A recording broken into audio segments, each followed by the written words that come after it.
606 at Talk 107.3 FM, WBRP. Good morning, everybody. Brian here with you. Jake Barty producing. We call it Mornings with Brian Haldane, and we are off and running on this Tuesday morning. Another cool morning in Baton Rouge, as this cool front has not quite left us yet. You just heard the forecast from Marissa Nuzzo right there. It's going to start to creep back into the 80s before the week wears out. That being said, though, it looks like by Friday, I'm sorry, not by Friday, by the beginning of next week, we should see another round of it, as we will slowly taper down to colder temperatures across the board. Hey, we got a busy Tuesday show for you this morning. A lot of audio this morning. Ed Orgeron held his Monday press conference, getting ready for Ole Miss, and honestly did a fantastic job of keeping it on task. Not overrun with questions about Sunday's announcement. There were some. That being said, I mean, it wasn't a 100% wash. It was covered a lot of ground, but did step into the changes, the pending changes every once in a while. We'll have some audio in the next segment right there. We'll have audio from Rick Ward. State Senator Rick Ward was a guest of the Baton Rouge Press Club yesterday. He addressed a number of issues that reared their ugly head during Hurricane Ida, not the least of which was, if you are an AT&T customer, you were out of service. A lot. You know who's an AT&T customer? A lot of EMS around the state. You know who else is an AT&T customer? The state itself. Going to talk about strengthening up the infrastructure when it comes to cell service like that, but also the overall electrical infrastructure. And why does it take so darn long for us to get roads fixed around here? It's honestly not the problem of anyone within the state, but according to State Senator Rick Ward, a problem with the way we fund things. Going to have some audio for you from the press club meeting from yesterday. In our 7 o'clock hour, 7:15, Kate MacArthur is with the Ascension Economic Development Corporation. They've had a couple of big announcements recently, and we are going to talk about them. Then at 7:35, we all get to play athletic director. Ron Higgins from the Tiger Rag is going to hop on the hotline, talking about replacing Coach O. Who are some of the hot names and why? Who are some of the bigger candidates and why? And who would you want? I tell you what, we're up on YouTube Live right now. Go ahead and post up throughout the morning. Let's start the conversation. Nobody gets a say in this, so let's all have a say in this, right? Who would you like to see replacing Coach O? In the 8 o'clock hour, Attorney General Jeff Landry is hopping on at 8:15, and Congressman Troy Carter at 8:35. That is your guest rundown. I got to start it with the Coach O stuff, though. This has been it's been a weird 48 hours, to say the least, or 72 hours, to say the least. And as the focus starts to shift, and Monday's press conference was the first time I really started thinking about it, as the focus starts to shift back towards football. I mean, football was done by, 2:41 on Saturday afternoon? Yes, it was 2:41. I know this because we have to end the post-game exactly 90 minutes after the game is over with. 2:41. On Saturday afternoon, once football was over with, all the focus shifted to non-football related items about football. But now, once Ed Orgeron hit that podium on Monday, it's like, okay, it's time to start thinking about football again. And I'm curious to see how it's going to play out. And there's literally no way of knowing before Saturday how it's going to play out. Will the players still be 100% bought in? Will Ed Orgeron still be 100% bought in? Will this translate into a rally that carries 5 games? 4 minus Bama. Or is this just going to be a total debacle? It's going to be a weird spot to see. Also, if Ed Orgeron does want to coach again one day, and we talked with Matt Moscona about it a little bit yesterday, likely as a position coach somewhere, but if he does want to coach again, these next 5 games are going to be just an absolute scorcher on his resume, whichever way it plays out. By the way, next game Saturday, 2:30 at Ole Miss. So taking on Lane Kiffin, who Ed Orgeron has a relationship with. Taking on an Ole Miss offense that is remarkable, to say the least. But crazier things have happened when teams' backs are against the wall. So we'll watch it play out. All right, we're going to take a quick break. Come back. Let's dive into a little bit of the audio. What did Coach Ed Ogeron have to say at his Monday press conference yesterday? We will break that down in just a little bit. Before we hit that break, though, got to remind you about the folks over at Mathern's. 2 locations, downtown on 3rd Street or on campus. Nicholson at Skip Burtman Drive, right across the street from Tiger Stadium. Both locations of Mathern's are full-service grocery stores. So if you work downtown, wanted to knock out your grocery shopping before you leave downtown, let me just recommend this. Download the Mathern's app. Do your shopping at your desk. Pull in the parking lot. They'll bring it out to you. Boom, I just saved you an hour out of your week. Same is true if your commute takes you up Nicholson Drive. Same is true there. You do your shopping at your desk before you leave work. Pull in the parking lot in the Nicholson Gateway Shopping Center. They'll bring it out to you, and then you continue on your way. If you work on campus, if your commute takes you up Nicholson, if you're anywhere near the campus area, Mathern's has got you covered. Starting tomorrow, I'll tell you a little bit more about those game day platters as we are getting closer to the Ole Miss game. But for now, download the Mathern's app. It's convenience at both locations. You know what I love about this time of year. So, 2, 15, 10, 12. Yeah. Football and fishing. So why don't you take your fishing game to the next level? At this point, Coach O's not even really playing for his job. He's playing for a job. Would you say? Because it's already confirmed. No, he doesn't. I don't think he's going to coach next year. But He if needs he to take a ever break. wants to coach again. Yeah. But, I mean, get $17 million in the bank. Just go home, Yeah. you know? I don't know. Some people like to work. He can do either or, honestly. He could chill in Cabo for the rest Yeah, of his the days problem- if he wants. The problem with coming back is if you go away, all the stories go away. If you come back, all the stories come back. You are only part of the news cycle when you're part of the news cycle. Yeah. Well, then it's really up to him if he wants to just work through it or step away. That's up to him. Hey, there's one more cut I want to add to this. Go 2, and then one of them should be titled something to the effect of, was he pleased with the defense against Florida? Let me check.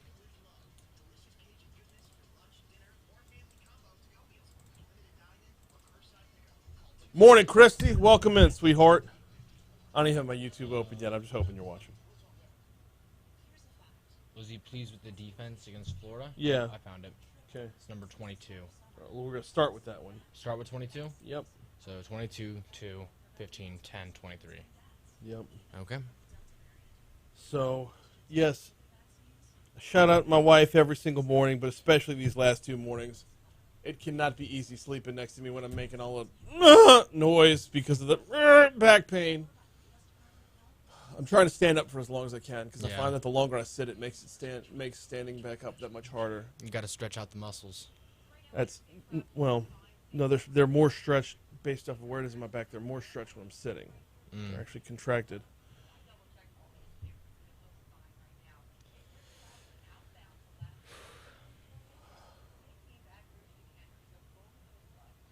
Can I ask you something? What? When's the first time you had like that kind of pain in your back? About a decade ago, I somehow ruptured 2 discs in my lower back. Ooh. Yeah. Got an MRI done and everything. Contact or non-contact? I don't know. I don't remember. Ooh. Excuse me. You're excused. Thank you. All right. About 20 seconds. Okay. And then we're going to do this.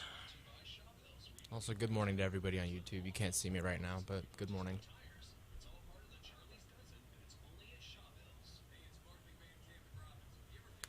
All right, we're going to have like 4 minutes. Join us weeknights at 6 on Talk 107.3, the new flavor of talk.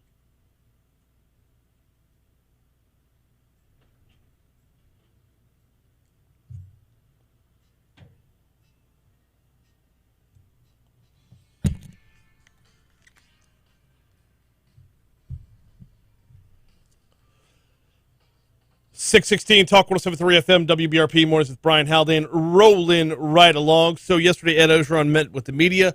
Let's start by talking football before we move over to the non-football related things. And got to dial it back to Saturday. 49-42 means you did a great job of scoring 49 points, and maybe not the best of jobs by scoring 42. Ed Ogeron, or allowing 42, I should say. Ed Ogeron was asked about the performance of his defense against Florida. I was pleased the first half. Okay.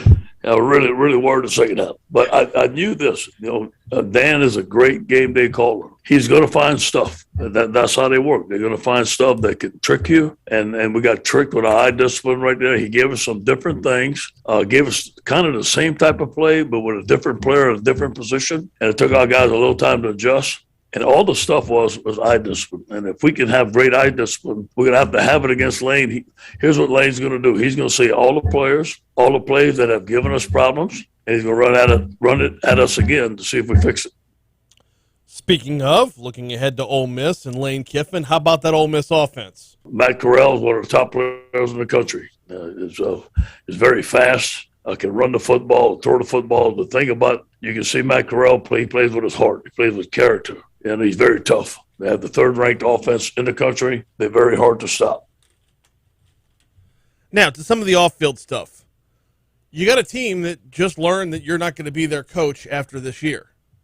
They don't even know if you're going to be their coach heading into the postseason. What's postseason discussed? Anyway, you're not the head guy. Your days are numbered. How do you motivate your team knowing that you are a lame duck coach? First of all, I've been an interim coach already. And so I feel that I think the pressure's been let out the tank. I think everybody was hearing all the stuff now. Now it's done. Now we can just go out and concentrate on football and play football. I think we're going to play a lot freer. I think that we're going to have some great practices. Our guys want to beat Ole Miss. Our guys like winning. So there's a lot of young players mixed in with some old players. So I think that we're going to practice very well. And we know that Ole Miss presents a challenge. Everybody sees it on TV. Everybody sees the offense. So we're going to step up to the plate as a challenge. Beyond this year, the remainder of the season, leading up to the early signing date, there's going to be a lot of focus on recruiting as well.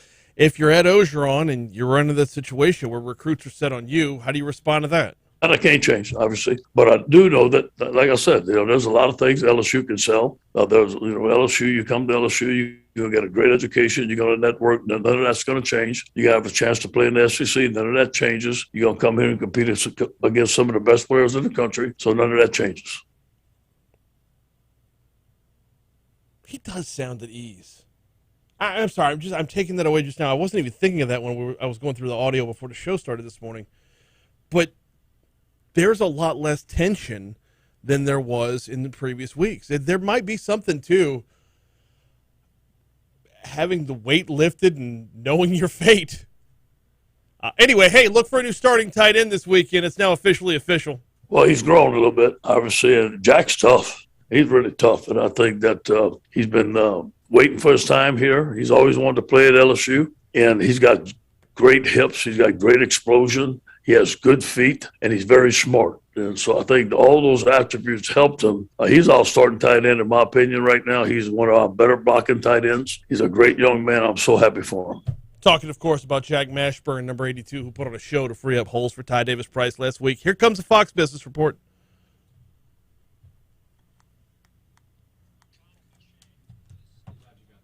Yeah, me too. Be right back, YouTube.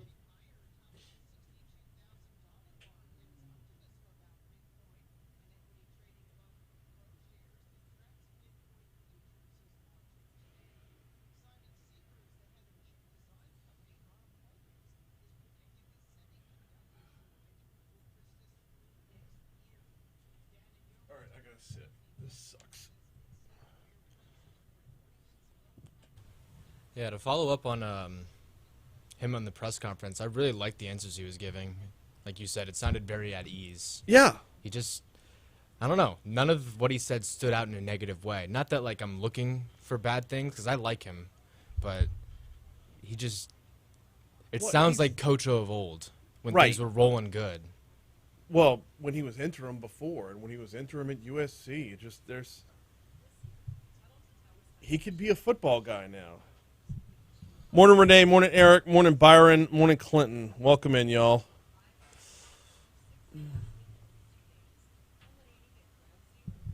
I mean, he's a football guy, and he could be a football guy now. There's something to be said for that. The role of head coach is what everybody aspires for, but it's not for everybody. No. There's a lot more than just X's and O's on the field. Right. That's with any sport. Can be very political too, depending on like what sport or league you're playing in. Yeah. Got to say the right stuff. Exactly. Playing the political, yeah, that's not his thing. That dude would be happy coaching, like, Kids. yeah, he'd be happy coaching a high school team. That's where I think he's going to end up. I think he disappears for 5 years, and you find him at South Lafourche High or something. I mean, what an opportunity for those kids, though. Right? I don't know. Nothing can take away from the national championship that he has under his belt. Uh-huh. Good for him. And if he finishes 9-3 this year, the legend and lore that will surround that are going to be phenomenal. Our just cuts 4, 5, and 6. Yep, got him. I hope he wins out. I mean, obviously it's LSU, but I don't know. I think the whole cast was a big part in why 2019 was 2019, but he was still the head coach of that team. And he put the cast together, too. Exactly. And you could say, oh, he got lucky and did it. He hasn't had a chance to replicate it. The COVID year was the COVID year. And if they had gone 8-2 or 9-1 or 10-0 in the COVID year, it would have been, well, it was a COVID year. Yeah. But you're handed a defensive coordinator who was a legend, and all of a sudden he's no more. Past it, yeah. Right. It's like, I would love to dial back the clock and find me one naysayer when Bo Pelini was hired. That was a score from start to finish. Everybody was on board with that. Yeah, it's real unfortunate. And then from what I understand, and I don't think this will ever be confirmed publicly, but he didn't want Linehan. Sometimes you have to answer to higher up. Yeah. I don't know. Regardless of like the stuff going on, because I don't keep up with media and like what people say if someone says something bad or out of context or whatever. Like, I don't keep up with that stuff. But just what I've seen from him on the field, how he interacts in like post-game press conferences and stuff like that, he's just like, he's someone I'd want coaching me. If I was in that locker room, I'd be happy with him as my coach. Granted, I'm not in that locker room, but as far as like a player guy, it's him. And you know, he's a big reason Joe Burrow got the chance, Justin Jefferson, Jamar Chase, I mean, Clyde. Like, he put that cast together. He took a chance on Joey B. Yeah. Look at him. Yeah. God.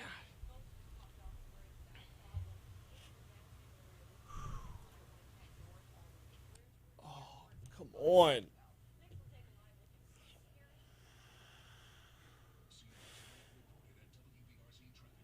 Sorry, I'm going to be cranky all morning long.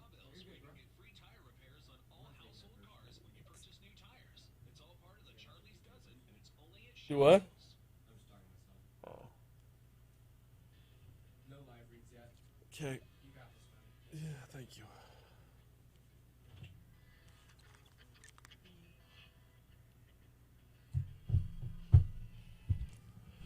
.625, Talk 107.3 FM, WBRP, Mornings with Brian Haldane, rolling right along. So, every Monday we talk with Stephen Wagasback from LABI. Yesterday we were talking a little bit about the Constitutional Amendment number 1 that's going to be on your ballot on November 13th. Well, New Orleans Mayor Latoya Cantrell and her opposition to it. I seem to think that's a good thing. I mean, if Latoya Cantrell is going to vocally speak out against it, you're going to have 63 other parishes that are going to get in line with it. However, oh, by the way, the Amendment 1 would create a single centralized sales tax commission. It's centralized sales tax. Instead of having multiple taxing districts around the state, most of which are sheriff's offices, rather than that, all the state sales tax would go to one location, then be distributed back out to where they need to be throughout the state. Cantrell says her city is, obviously New Orleans would be one of the places that has its own stuff going on.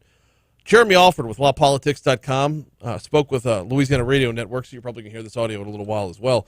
He says her stance against this is an unignorable political dispute. After months of fighting the legislative leadership on capital outlay funding and COVID-19 restrictions, Latoya Cantrell has decided to come out against the First Amendment, which is really the crown jewel on the fall ballot. Which leads me right back to my original argument. Yes, you want her speaking out against it. How'd she do throughout the other ones? How'd her reputation grow with becoming Latoya Cant with all the COVID restrictions? Everybody else around the state who says, how's tourism looking? Well, nobody wants to go to New Orleans right now. Oh, okay. So you choose yes or no on Amendment 1. This would streamline sales tax collections into one central state authority. Alford says Mayor Cantrell has had concerns about the amendment, calling it a political solution to a technical problem, which he thinks goes deeper than that. She also has some bad blood and some history with the legislative leadership, withholding money, questioning her decisions on COVID-19. So I don't think this is going to set up in a way that the legislature can withhold money. That being said, it's going to open her up for more money. The amount of sales tax that gets missed because of online sales is ridiculous. I'm trying to remember the exact numbers, but we had Jason DeQueer. You know when you get him on before the week's over with? Jason DeQueer with Advantis was on with us basically every week throughout the legislative session talking about tax reform. And Mississippi collects more than 4 times as much as we do in online sales taxes. Mississippi does not have 4 times as much in online sales as we do, but they collect 4 times as much. Might have been a bigger number than that, in fact. By the way, the biggest thing about this upcoming election is going to be turnout. Or I should say the smallest thing about this upcoming election is going to be turnout. Not going to be heavy turnout for any of the races or issues on the November ballot, except in New Orleans, where Cantrell is running for re-election and more. Alford says because of that, Cantrell's voice could play a serious role in the amendment's success or failure. Orleans could count for up to 25% of the total vote on November 13th. So this is a noticeable development. It is, such as it is. But if you got Orleans showing up, that's great. Everyone else, every other precinct around the state is going to have something other than amendments on the ballot, going to draw some sort of minor tribe, if you will. For example, we got a family court judge race here in Baton Rouge, right? It's not going to be huge turnout, but it's going to be enough people voting, probably 2/3 one way, 1/3 the other.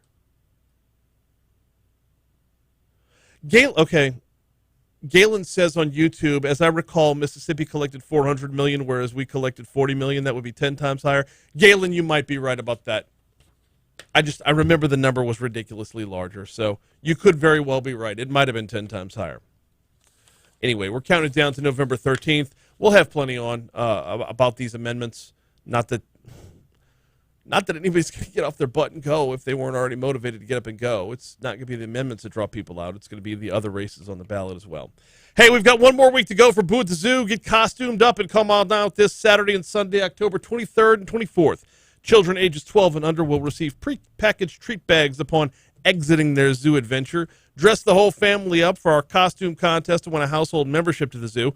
Come and get in the Halloween spirit at this merry, not scary extravaganza. Boo at the Zoo, sure to be a good time for all ages. Visit brzoo.org/events for more details. By the way, starting tomorrow and then Thursday and Friday, we're going to be giving away tickets to Boo at the Zoo right here on Talk 107.3 FM. Spoiler alert. Subscribe to my YouTube channel now. The quicker you get in, the more chances you have to win. Don't have enough time to fully dive into another topic here. I'll push this back a little bit till later on this hour. Hey, Hollywood workers avoid a strike as unions across the U.S. are flexing muscle. I'm grabbing this one from the Daily Report. This has impacts here in Louisiana, and we'll talk about it a little bit later on this hour. Quick break to check news, traffic, and weather. After that, State Senator Rick Ward was at the press club yesterday. We've got some audio for you next.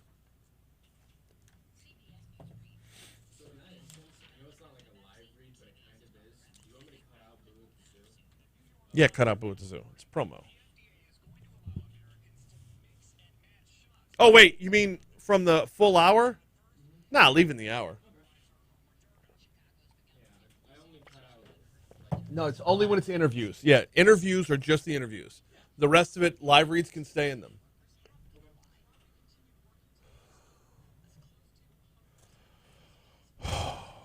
Eric asked earlier, how's the back? It sucks.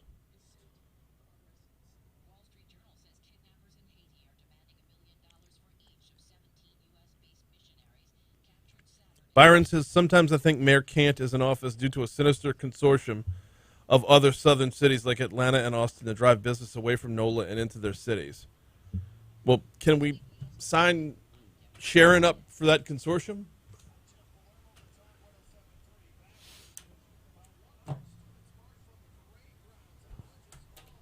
Ah, good. He did not lead with it.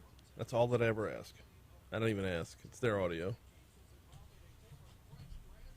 I mean, what do you want? He is French.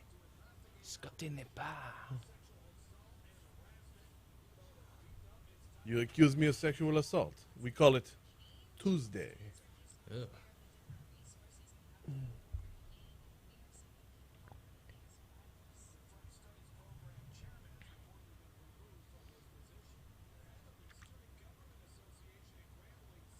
Galen, I think you're right about that number. The more I think about it, 400 to 40, which was where I got my fours for 4 times as much. But 400 to 40 sounds right.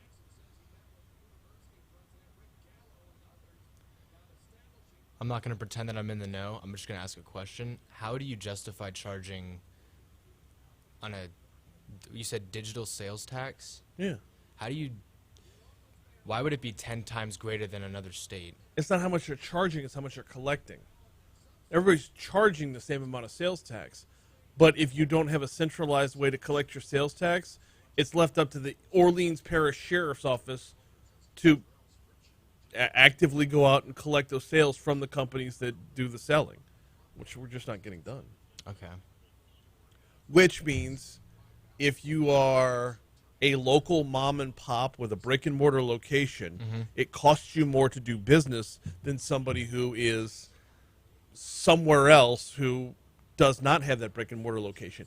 And if they're based out of state, you can collect money there too. It just it's not about what's being charged, it's about what's being collected. Interesting. Wait, who's got a press conference today? I don't know. Shit. All right. I can listen to it again real quick. Don't worry about it. I think it's Cassidy probably.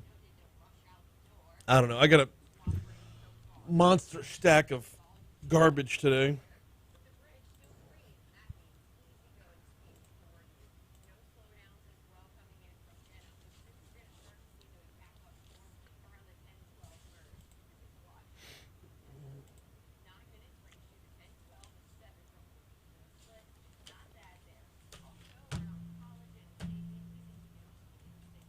Cassidy's press conference calls at 11:30, so that's not the one he was discussing. Yeah, it's Jim Donnellan. Oh! Yeah. Gotcha. It's about they're setting up a new department to help people with insurance claims under $50,000. Correct.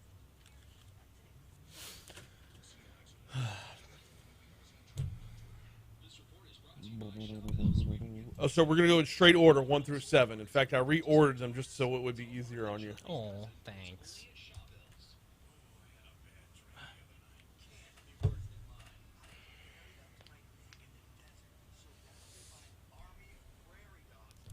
There's 2 Brian Kilmeade promos, not back to back, but they're just It's fine. okay.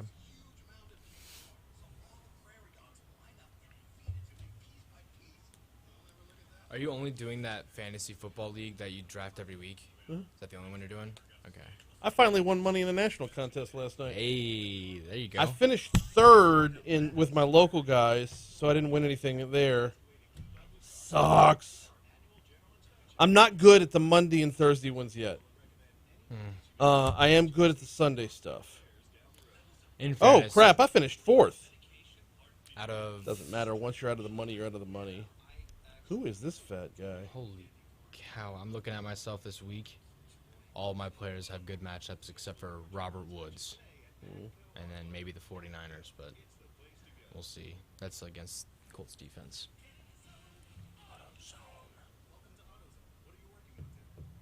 Taking on that next oil change yourself is a great idea. We can help you get started. Right now, you can get 5 quarts of Cantrell Edge full synthetic motor oil and an STP oil filter for just $31.99.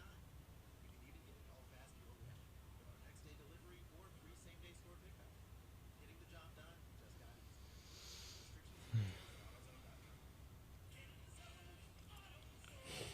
Tackling the top stories of the day.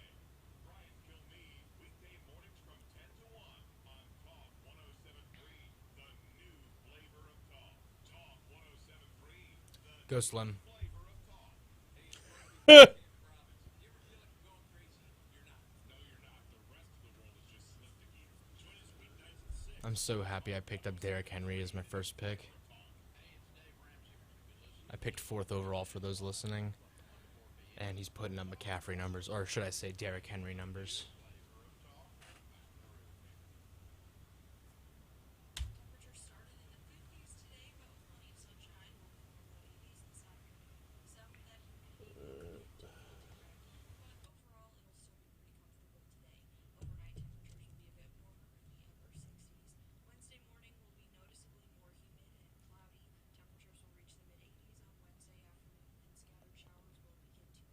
Temperatures will reach the mid-80s on Wednesday afternoon, and scattered showers will begin to bubble up. Storms are more likely for areas further south as they travel from south to north.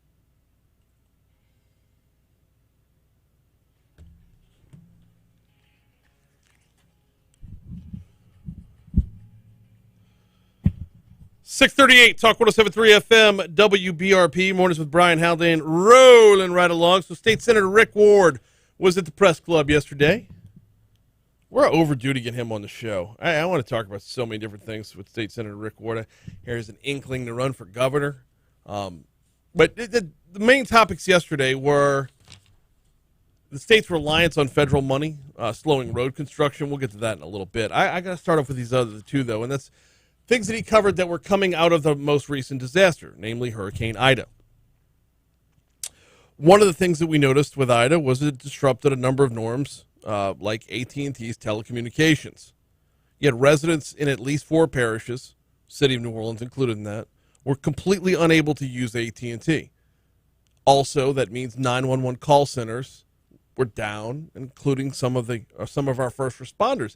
It doesn't sit well with Ward. Until we can get all the answers for it, I think will continue to be disturbing to some, is how so much of our emergency communications were down in a time where they were most needed. Everybody is in need. And think about the number of people who have, and I'm in this boat too, no pun intended, I'm in this boat too, cut the cord a long time ago, completely reliant upon cell service in times of emergency. And I'm not going to pay for a phone all year long for that suddens only once in a decade moment where I might need it and my service might be down.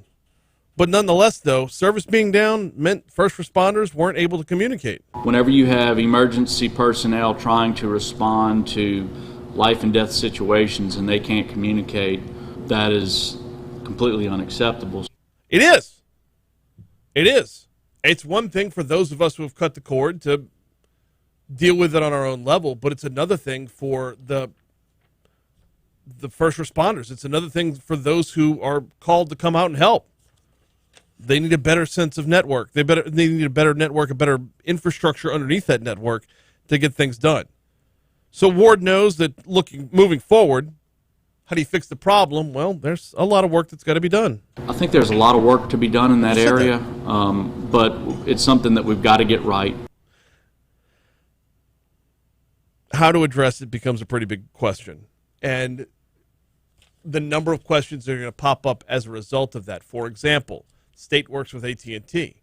Do you diversify that and develop contracts with more than just one? I mean, I know a lot of people get up in arms very fast saying, oh, let's cut ties with AT&T, go somewhere else. It could just as easily be anybody else the next time around. This isn't an AT&T thing. This is just a nature of things thing.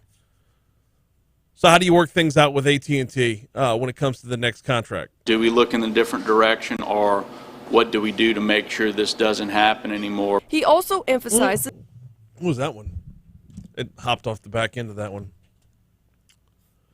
So when it comes around to do we look in a different direction, I think diversification would be the different direction. Do you pick up contracts with multiple outlets, not just AT&T? Another issue that was brought up, and this one I think is bigger than, not bigger than the telecommunications issue, but it's going to affect more people more regularly, and that's the power grid.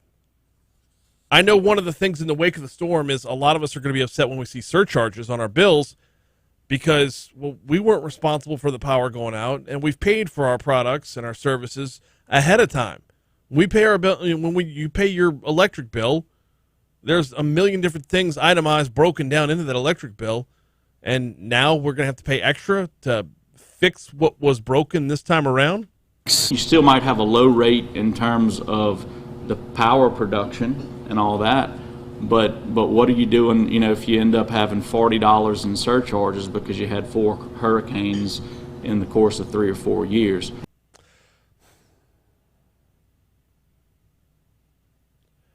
So 2 things get a lot of folks rustled up after a storm. Number one, something like that, where you're going back and paying for something retroactively that you was broken to no fault of your own. The other thing that comes up every single time is burying the power lines. And this is a discussion that it's about time we actually have it on a very serious level. Burying the power lines. Because it's twofold. On the front end of this, would it solve the problem? And how much will it cost? On the back end of this is how frequent or infrequent is the problem? And how much will it cost? I mean, on the one hand, okay, you look at all of Baton Rouge was without power because of Hurricane Ida. I don't know, maybe like 800 people or so has still had power. But most of, if not all of Baton Rouge was without power because of Hurricane Ida. How many of those outages would not have been outages if power lines were buried? And how often does that happen where Entergy or Demco or whichever local power company, West St. Tammany, Clico, you name it around the state, how many of those outages could have been avoided and avoided moving forward by burying power lines? Then Reward addressed that. It seems like at some point, even they don't want to have to continue to do this every single year, and I think there are places where, maybe you can't harden the whole thing at once, but maybe you start taking those steps. he said Yeah.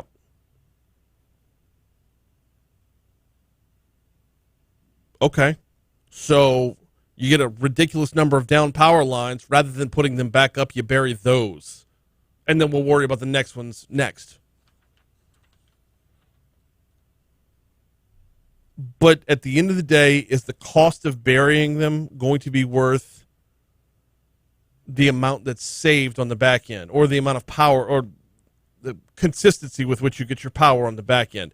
The amount you spend has to be worth the frequency with which you lose power. If you spend too much money in trying to build it to sustain something that doesn't happen too frequently, then that can also make the cost to where it's not sustainable for a lot of the population of the state. And that, I think, is a big part of this as well. It's not sustainable for a lot of part of the state. Well, we all have our own different power companies. I mean, a lot of us have Entergy. But should folks in Monroe be paying for lines to be buried in Lake Charles? Should folks in Ruston be paying for lines to be buried in South Lafourche? And the other part of this is, if you're in South Louisiana and you've experienced this, should you be making the decision in the wake of a storm, or should you wait and see if cooler heads prevail when it comes to weighing the cost? This is one of those scenarios where you don't go grocery shopping while you're hungry, right? You're fresh out of this where you just had the power outage, and it seems like the worst thing ever. But 6 months, a year from now, if we don't get hit again and again and again, are we going to look at this through a different lens and say, you know, wasn't that bad? For the cost, for what it's going to take to get it done, versus how much of the outages it will knock out, how frequently it will keep us online. Like, while the power's out and it's sweltering hot and you're just sticky sitting at your kitchen table, yeah, you want to foot the bill then. But do you still want to foot the bill 6 months later? You don't go grocery shopping while you're hungry. Let's take a quick break. Check traffic, check your money now. When we come back, let's talk about the latest COVID numbers. Things continue to trend in the right direction.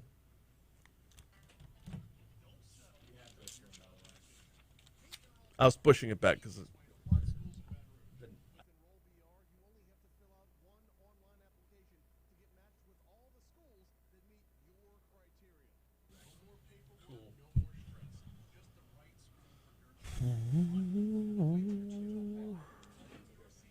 okay.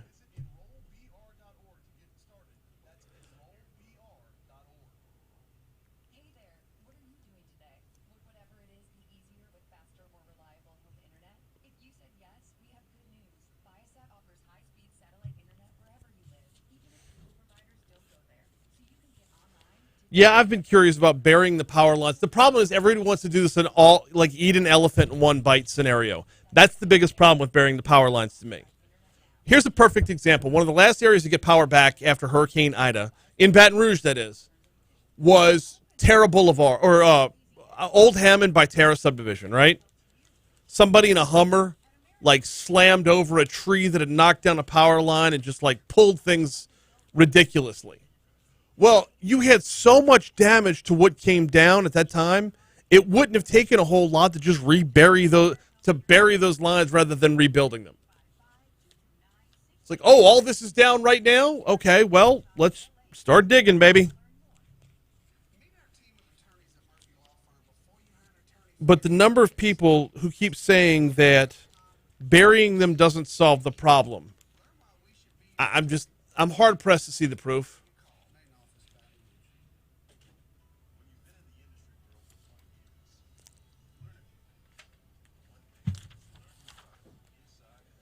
You said go slim?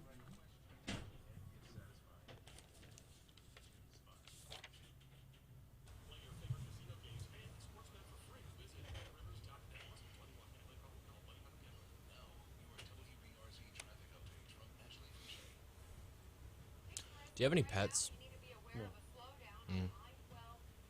Never? I have, yeah. You ever have a cat? No.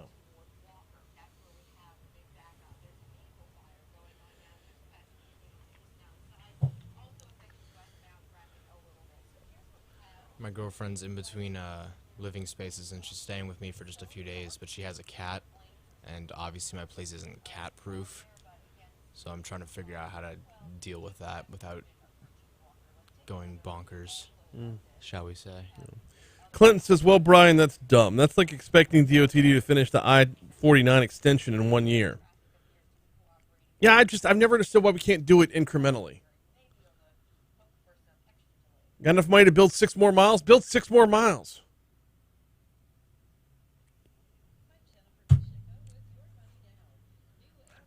If you were to apply it to your own life, do you have a 401k? Well, do you save enough for your entire retirement in one pay period? No. You build slowly over time. The very idea.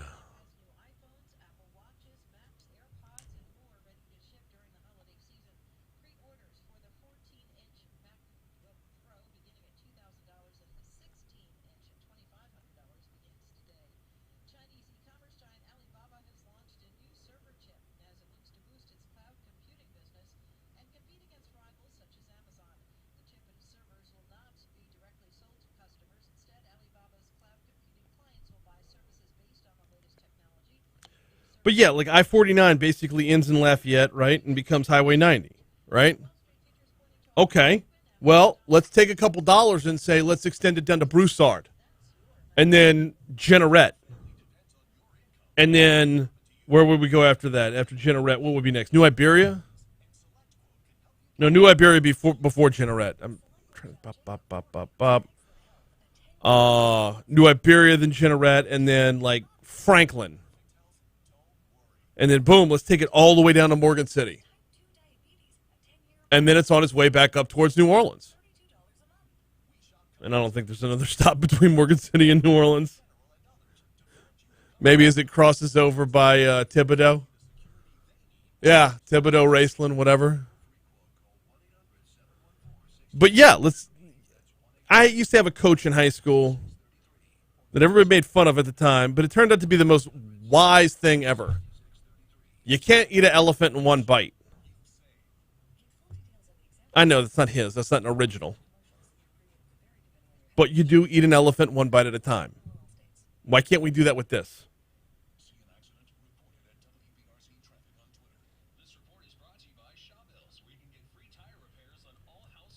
Eric says you already pay for new plants, solar farms, or nuclear plant decommissioning at the end of life. That's in the bill also. Dude, yes, I know. So much.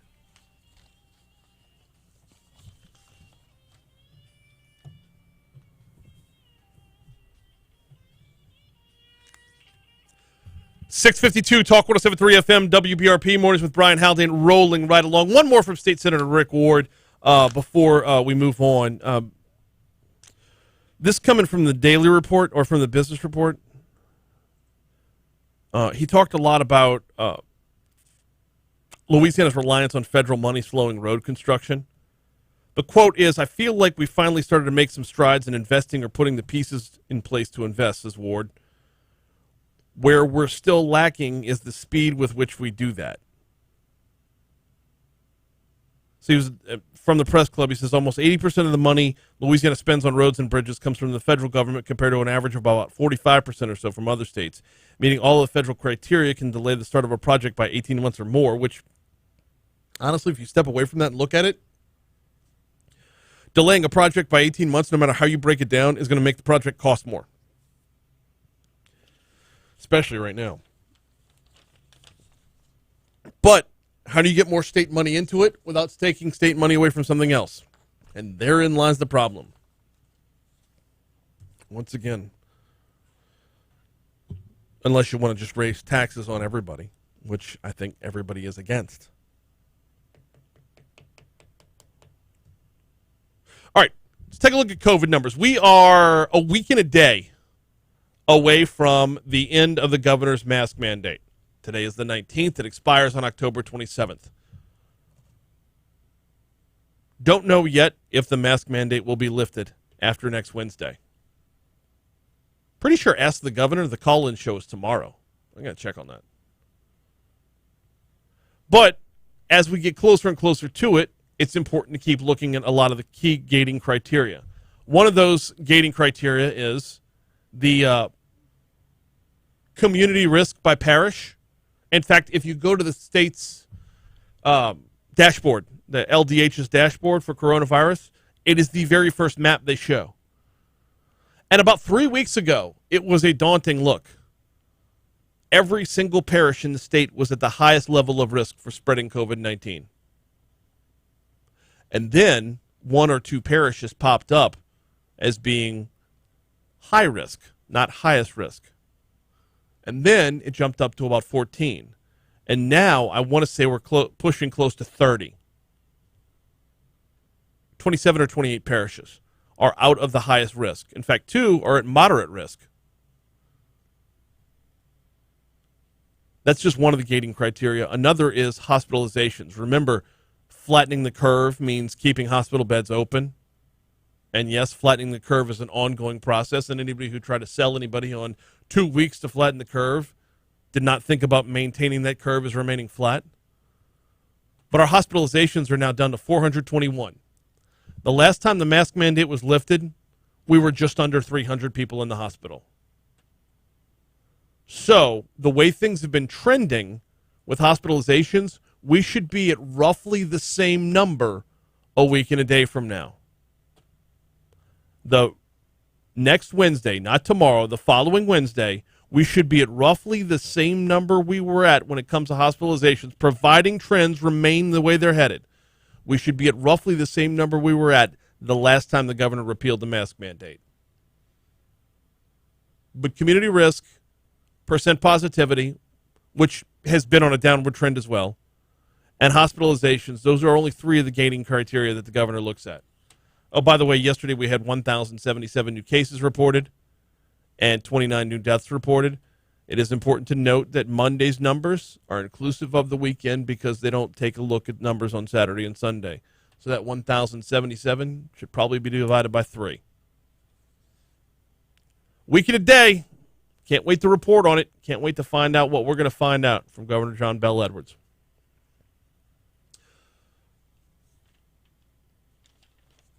So Hollywood South stays in business. We will have more on that in just a minute. First, I got to tell you about the folks over at Go Slim Nutrition. If you are looking to set yourself up for success when it comes to adopting healthier lifestyle choices and losing a few pounds, getting yourself healthier, you need teamwork. And that's what Go Slim Nutrition offers. There's 1,000 diets out there, high-protein diets. This is a high-protein diet.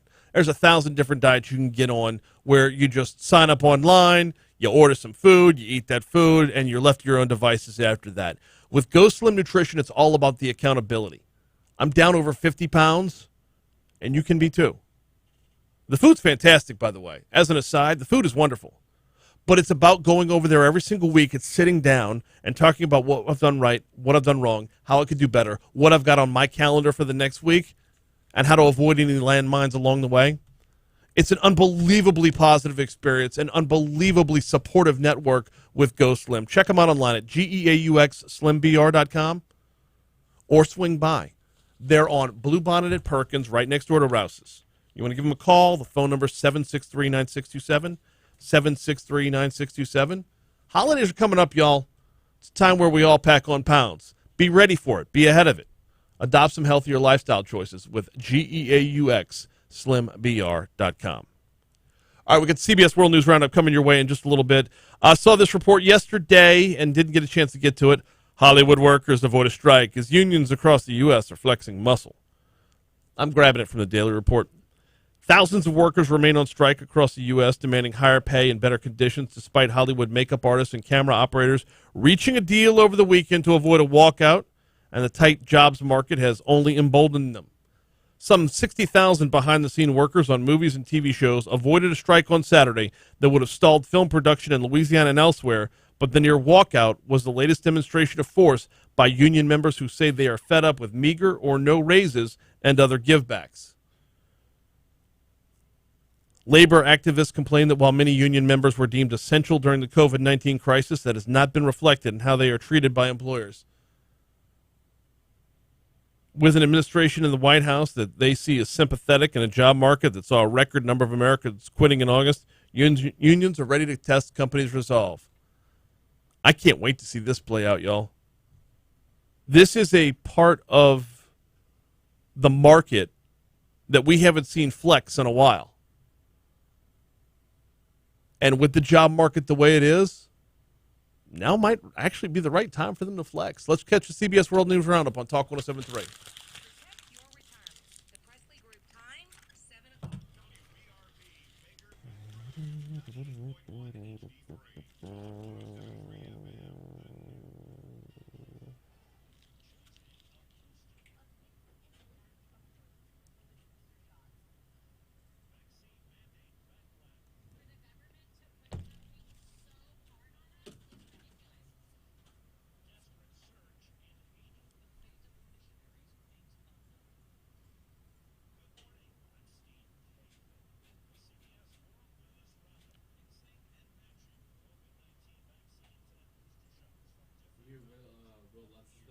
Mm-hmm.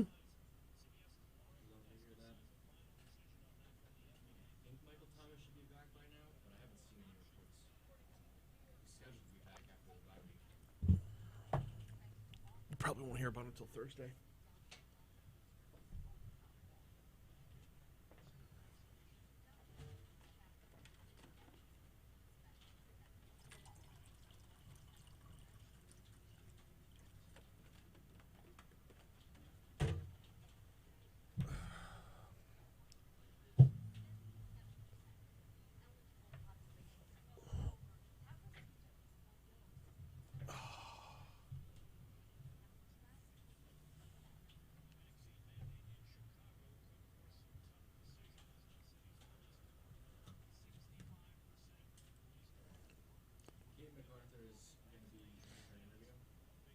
On the hotline, yeah.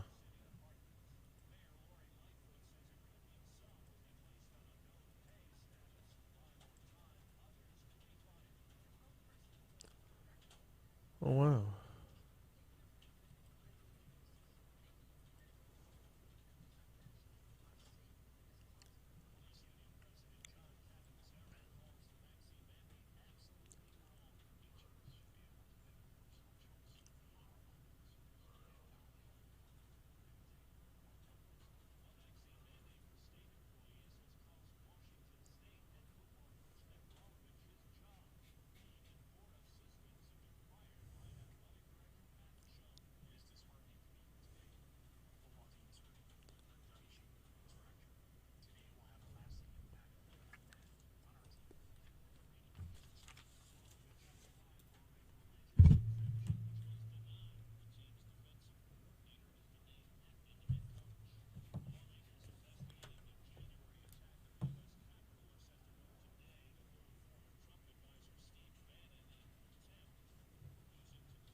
Hmm.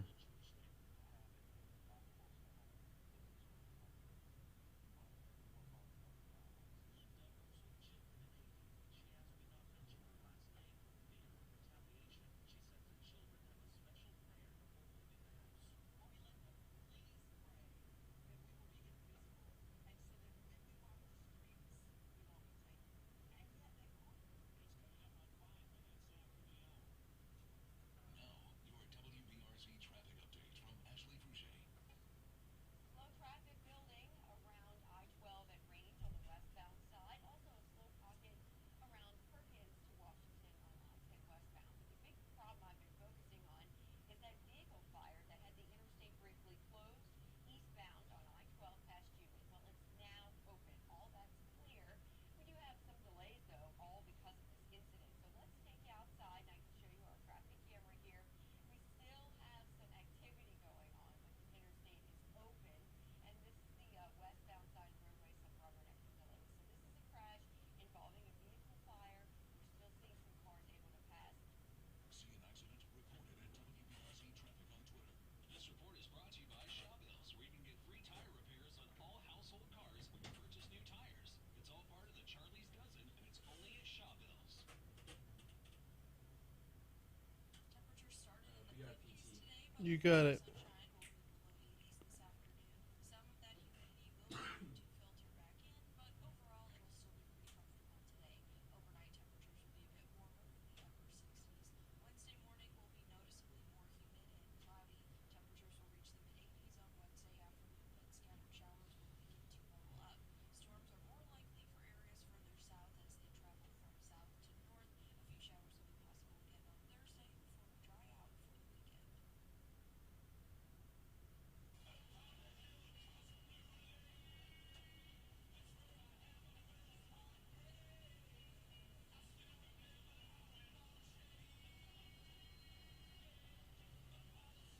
You said BRPT? Okay.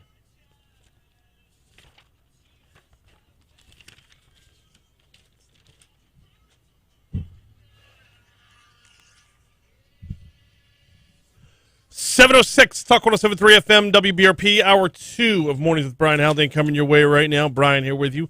Jake producing. Got a busy hour this hour. Of course, we'll have top stories and trending in just a little bit. We'll have the outside in at the end of the hour. In between there, we're going to talk with Kate MacArthur from the Ascension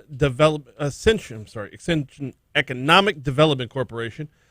Big announcement coming from Ascension last week via the Baton Rouge Area Chamber. Air Products announces a $4.5 billion blue hydrogen clean energy complex in Ascension. We're going to talk about that and a couple of other projects they've got working on. They recently won an award from an international economic development group, and there's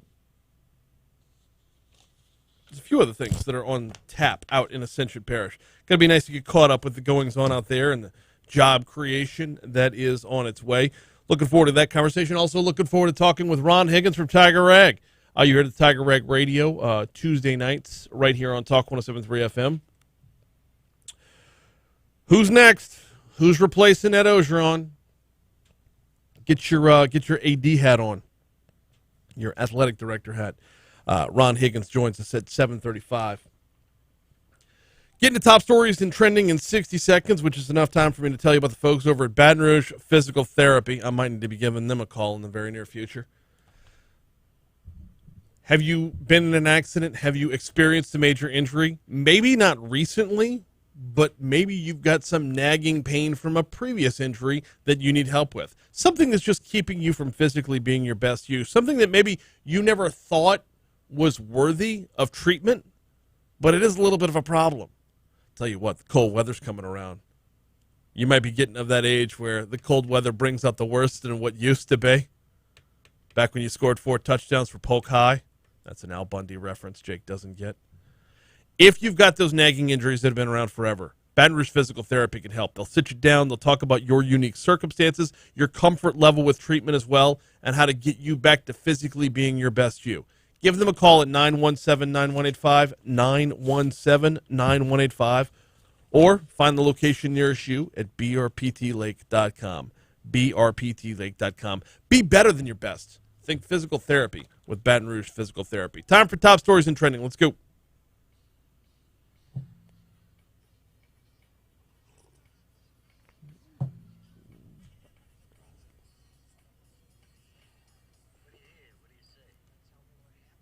Now, top stories and trending. 5, 4, 3, 2, I let one go. On Talk 107.3 FM, the most trusted name in news.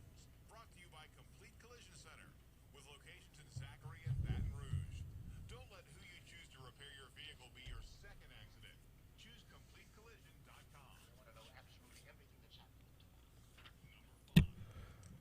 A Baton Rouge property owner is looking for answers after a bizarre hit-and-run crash left her townhome partially destroyed. The accident actually happened Saturday night around 3 a.m. on South Foster Drive near Claycut. Police believe someone drove a 2005 Honda Accord through the brick wall of the home and then left the scene. Pieces of the car, including the front and back bumper and both side mirrors, were left behind. Police say the vehicle they're looking for has extensive damage. Yeah, really? No one was living in the home at the time. It is unknown if the occupants of the car were injured. Louisiana collected enough business taxes during the last budget year to deposit their first $205 million into a never-used 5-year-old trust fund started to curb the state's boom and bust cycles of budgeting. The money might not be spent for, or may not be spent for years. 54% of voters agreed back in 2016 to set up the Revenue Stabilization Trust Fund to siphon off a portion of the state's oil and gas revenue. Siphon off the oil and gas. Well done, Associated Press. Siphon off the state's oil and gas revenue and corporate taxes when those collections are higher than usual. The trust fund was designed to help Louisiana respond to the wide fluctuations it's seen in 2 sources of state income, seeking to sock away some of the money for infrastructure investments rather than let it be used for ongoing expenses that might not be affordable in future years if those income sources fall again. This is one of those things we talk about a lot, about the devastating task that's in front of the Revenue Estimating Conference every year. This will help that. Interesting story out of Spanish Town that hit the news yesterday, though the incident happened a while ago. A male person was sprayed with mace and robbed in broad daylight while making deliveries in the Spanish Town area. According to a search warrant, the attack happened before 4:30 p.m. on October 6th near the intersection of North 8th and North Street. The victim told officers she had just made a delivery to a nearby apartment when a man approached her with a red envelope in hand. When the mail worker asked whether he was looking to mail the letter, the man said yes and then pulled a firearm from his pocket. The man then reportedly shouted at the victim, snatched her work keys from her hand before spraying the woman in the face with mace. The victim told officers she saw two men running from her work truck and getting into a silver Camaro as she ran for help. Police later found a silver Camaro matching the one seen during the robbery and made a traffic stop. Two occupants inside the car were taken in for questioning, one of whom was positively identified by the victim as the man who attacked her, 24-year-old Tarek Sonye, who was arrested the following day, booked for second-degree armed robbery. Another person was arrested yesterday in a murder that happened back at the end of April. BRPD arrested 19-year-old D'Angelo Givens, who they suspect was one of two people involved with the murder of Carlton Phillips. Back on April 24th, Carlton Phillips was found shot to death inside his vehicle on North Donmore Drive. Police said at the time they believed the shooting was drug-related. Givens was booked on charges of first-degree murder and armed robbery. Mackay Palmer Davis was already in parish jail when they pinned him as a suspected gunman in the April 24th shooting. A quick turnaround by BRPD to make an arrest in a shooting from yesterday. The original story says a woman was shot and killed near the Olive Square Apartments Monday night. BRPD working the shooting said this happened in the 1700 block of La Annie Drive around 7:30 p.m. Well, as of this morning, BRPD put out a press release saying that, number one, Arnishika Baker, 22 years old. Let me start this over again. I'm sorry, I'm trying to read it backwards. Last night, Baton Rouge Police Department responded to 1737 La Annie Drive around 7:30 p.m. relative to a reported shooting. Investigators believe Damaris Jenks, 24 years old, of the same address, shot Arnishika Baker, 22 years old, who also resides at that address. Baker succumbed to her injuries at the scene. Jenkins was later booked at the East Baton Rouge Parish Prison on the charge of second-degree murder. This does, however, remain an ongoing investigation. So quick work by BRPD making that arrest. That's a look at your top stories. Here's a look at what's trending this morning. A Netflix employee revealed that the production company's controversial Dave Chappelle special called The Closer cost Netflix $24.1 million. And in a decisive move, Netflix announced Friday the employee who disclosed that information was terminated. According to the New York Post, Netflix released a statement saying the former employee shared, quote, confidential, commercially sensitive information outside the company. Netflix went on to explain that a review of its internal access logs directed them to a worker who eventually admitted that they downloaded and shared sensitive company information externally. The company said, quote, the statement said, quote, we understand this employee may have been motivated by disappointment and hurt with Netflix, but maintaining a culture of trust and transparency is core to our company. The Closer, the Chappelle special, initially aired on October 1st. It's garnered criticism for the star's remarks about the transgender community. That's your top stories in trending. 7:15. We are way late. Let's take a quick break. When we come back, we'll talk with Kate MacArthur about what's going on in the economic world of Ascension Parish next.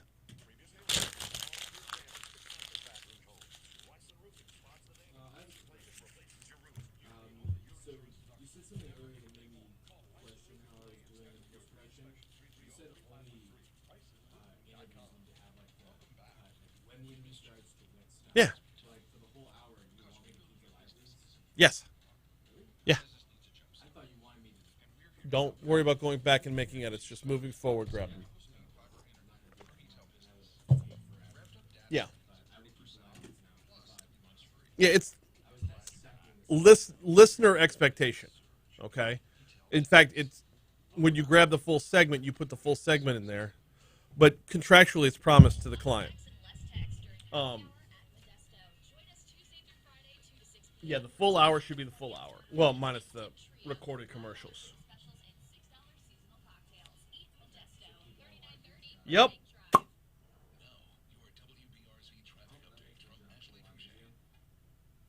traffic building around I-12 at Range. I see that.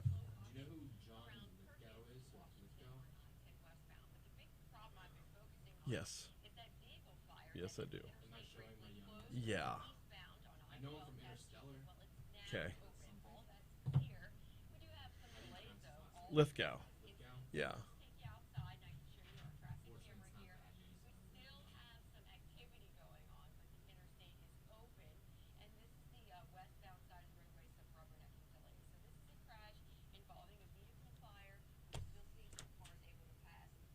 See an accident? Report it at WBRZ Traffic on Twitter. This report is brought to you by Shawbills, where you can get free tire repairs on all household cars when you purchase new tires. It's all part of the Charlie's Dozen, and it's only at Shawbills.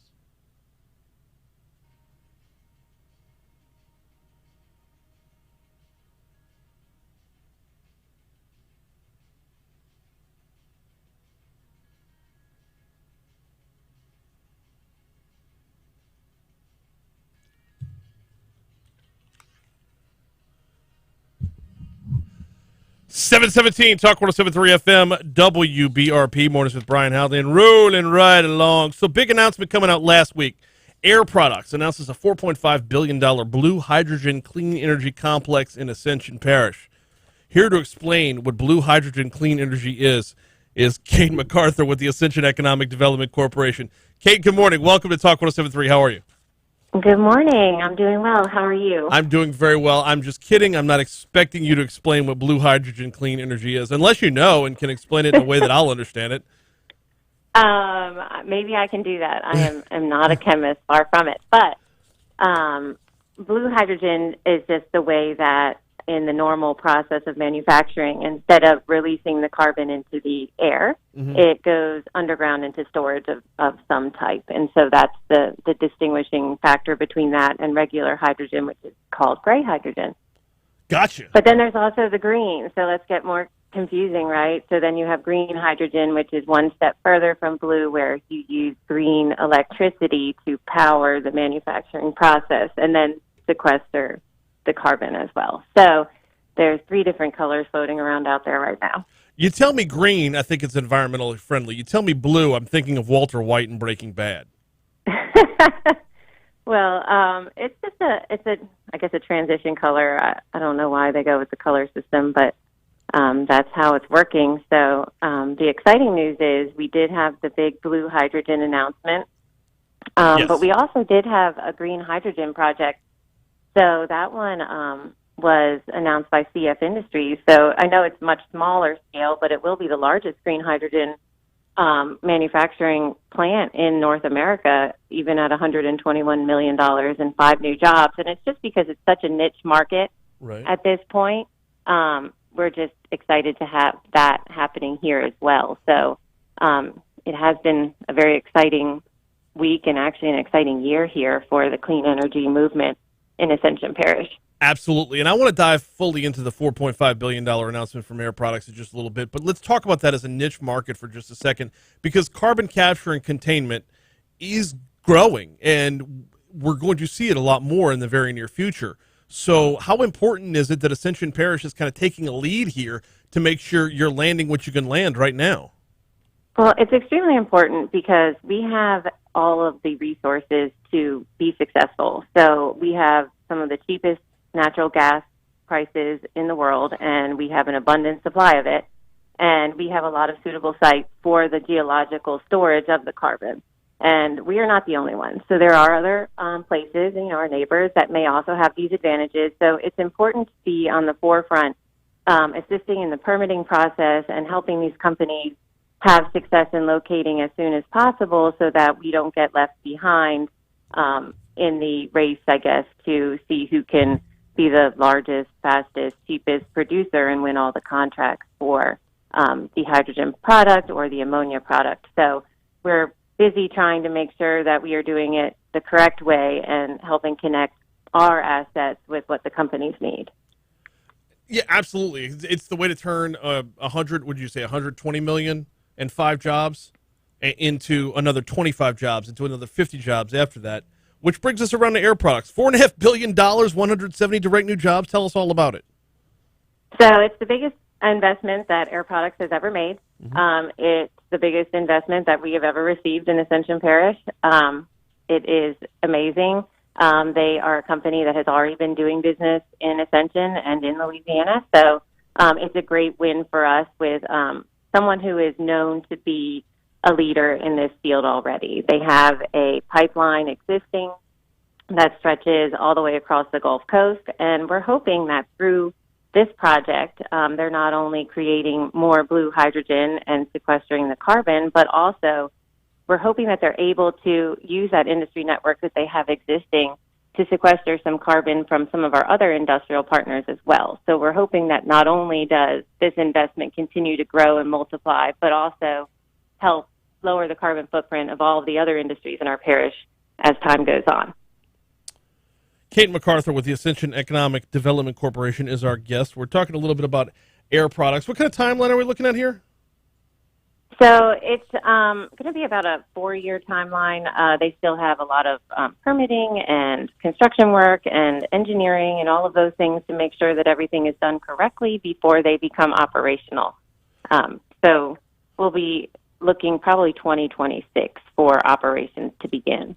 And these 170 jobs, is this going to be staffed by local people? Do we know how to do this, or is this going to be recruiting people from outside the area into the area? So the great thing is we do know how to do this. So being an oil and gas and chemical manufacturing economy, our workforce is already trained to carry out the functions that are in this now clean energy economy as well. So that's another reason why we're a great location for these businesses, is that our workforce is trained.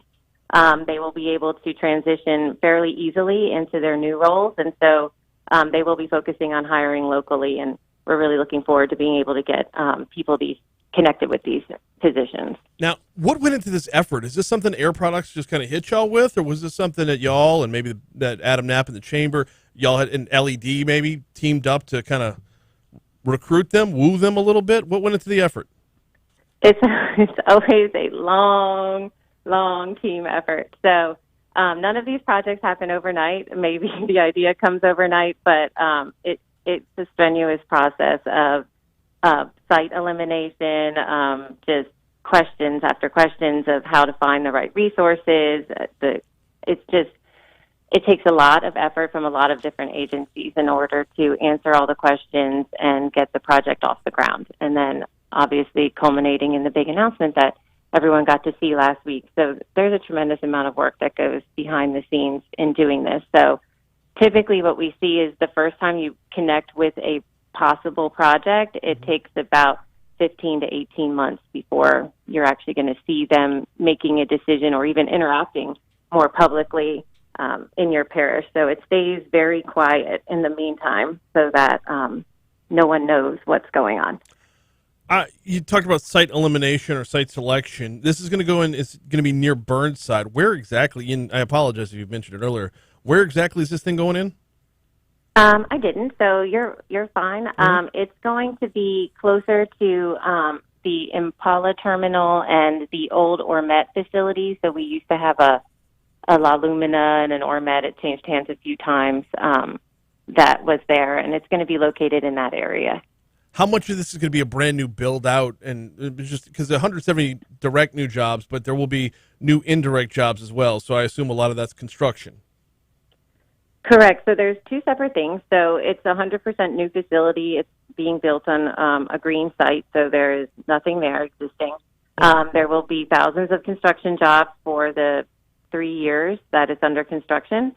And then the indirect jobs, they come from what is created outside of the fence line. So if you're working in there and you need to have bulk containers supplied to you, well, then you're creating jobs at that bulk container facility because they just won a new contract where they need to supply you. So it's truck drivers, it's suppliers, it's people working at the restaurants. It's just how the multiplier effect comes, that the more workers, the more payroll generated at a plant filters into more workers and payroll generated at businesses that now work with them or for them. So it's a great situation to have here in Ascension, and we're really excited to be able to keep growing our economy. Kate MacArthur with Ascension Economic Development as our guest. Talk about the Air Products announcement, $4.5 billion, 170 new jobs, 413 indirect new jobs. Kate, what else is Ascension Economic Development working on or has worked on? Y'all have gotten some other key wins in the past, in the recent past. We have. So last week was a big week for us. We actually had a groundbreaking for the Renewable Energy Group. So we have REG, and they're here in Geismar, and they create a renewable diesel product, which is made out of animal fats and greases and basically goes into diesel engines. So it's another one of those clean energies, but they're not new here. They've been here for 8 years, and they've been slowly growing, but this is a huge facility for them because this will be bigger than all of their other facilities combined, just this expansion. So they're basically doubling their size, and that was a $950 million investment. So we're looking at almost $6 billion in just the clean energy market in the last year. So that's really exciting, and I don't know how many other regions would be able to say that kind of story, but we're really excited about it. And we are continuing to grow. Our chemical manufacturers have been doing well. They're producing products for the COVID-19 pandemic and other detergents and all the things that we all need here. So that's been going great for us, too. So overall, our economy has been humming along with a lot more exciting projects in the pipeline. There seems to be a concerted effort towards clean energy. What other sectors is Ascension Economic Development working on? We don't have a whole lot of other diversity, so we're not going to be the windmills. There have been some solar panels kind of going around, but we're more focused on actually the components that go into the clean energy in those efforts. So we have a lot of prospects in components that go into electric vehicles, so different parts of the car. We are looking at possibly parts of solar panels, just whatever we can contribute in that manufacturing and the advanced manufacturing or specialty manufacturing. There's been a lot of specialty chemical projects looking at preservatives for animal food, people food. Just that whole market has been really growing. So that's kind of what we're seeing outside of some of these colorful hydrogen ammonia projects. Very cool stuff. Kate MacArthur with Ascension Economic. Oh, wait, before I get you out of here, I believe I read last week y'all picked up an award. What was that about? We did. So we produced a video. It was about the impact of industry here. So it was just a piece to highlight how, what are jobs and indirect jobs and how is industry really a fabric in our community here. And, every sixth house in Ascension is a production worker. So it's not just places where people work, but these are the people who live here. So we did a video that focused on that, and we submitted it to the International Economic Development Council, and we won the Gold Award for that. So we were really proud of that. You can find it on our website if anybody wants to check it out. I like it. It's not just LSU football running hype videos out there. Nope, it's our industry hype video. So Appreciate we're doing that. good. Very cool stuff. Kate MacArthur with Ascension Economic Development Corp. Thank you so much for hopping on with us this morning. I appreciate it. All right. Thanks for having me. All right, thanks. Yeah, y'all enjoy a Bye. $4.5 billion investment into blue hydrogen. Blue hydrogen clean energy complex. Oh, that's pretty cool stuff. I don't understand it, but it's cool stuff. Hey, we got CBS News coming your way in just a little bit, followed by our own local news, traffic, weather. After that, you get to be the AD. No, you don't. But we can all speculate, right? Who is going to replace Ed Ogeron? We're talking with Ron Higgins from Tiger Rag in our next segment. Before we get you to that news break, though, Talk 107.3 is giving you a chance to enjoy a true Louisiana staycation on us at either the Renaissance or Watermark hotels. Simply take our staycation survey at talk1073.com, and you will be instantly registered for one of 2 staycations each month at the Watermark or Renaissance. We draw for 2 winners a month, one on this show, one on the Jade Cody show. It's a staycation with the Watermark and Renaissance hotels and Talk 107.3, the new flavor of talk. By the way, Angela Girona won the Watermark stay for September, and Victoria Bankston won the Renaissance stay for September. At the Watermark, it's a one-night stay with valet and dinner for 2 at the Gregory. At the Renaissance, one-night stay with breakfast for 2 and dinner for 2 at Tallulah. Here comes CBS News. That was okay. You want any notes on that? Sure. I'll give you the Baton Rouge Area Chamber version because it's only 3 pages. The other one's 6. Don't think anybody needs that.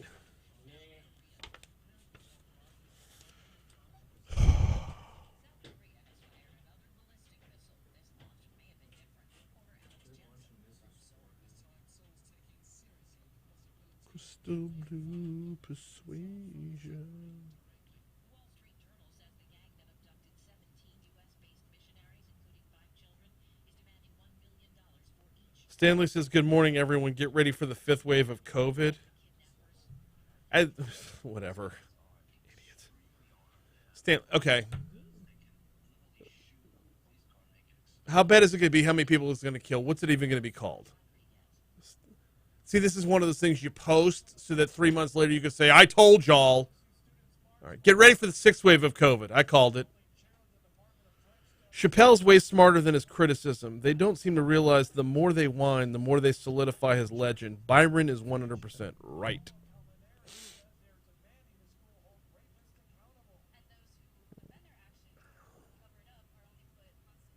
Eric, yeah, have they tested the CO2 underground in soils like ours? I have no idea. I have no clue, man. Clinton says get Napier. Absolutely not. I'm just going to assume you're trying to trigger me. That's all. No. There are better options out there. Way better options out there. Billy Napier may well turn out to be a great coach long term, but if you can grab a guy who freaking won at Vanderbilt and is now, what, in the top 10 while over at Penn State, you go grab that guy. If you can grab a guy who has returned Michigan State to the top 10, you go grab that guy. If you can grab a guy who, you know what? I'll tell you, if you're going head-to-head, Billy Napier, why not the guy from Coastal Carolina who has consistently beaten Billy Napier?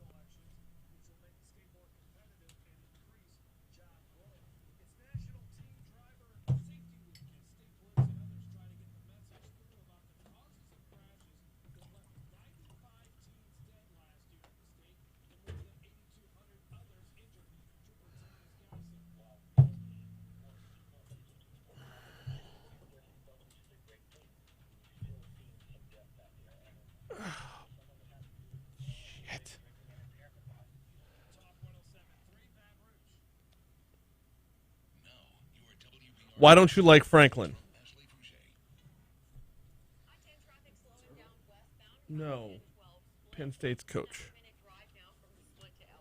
That I was just talking about.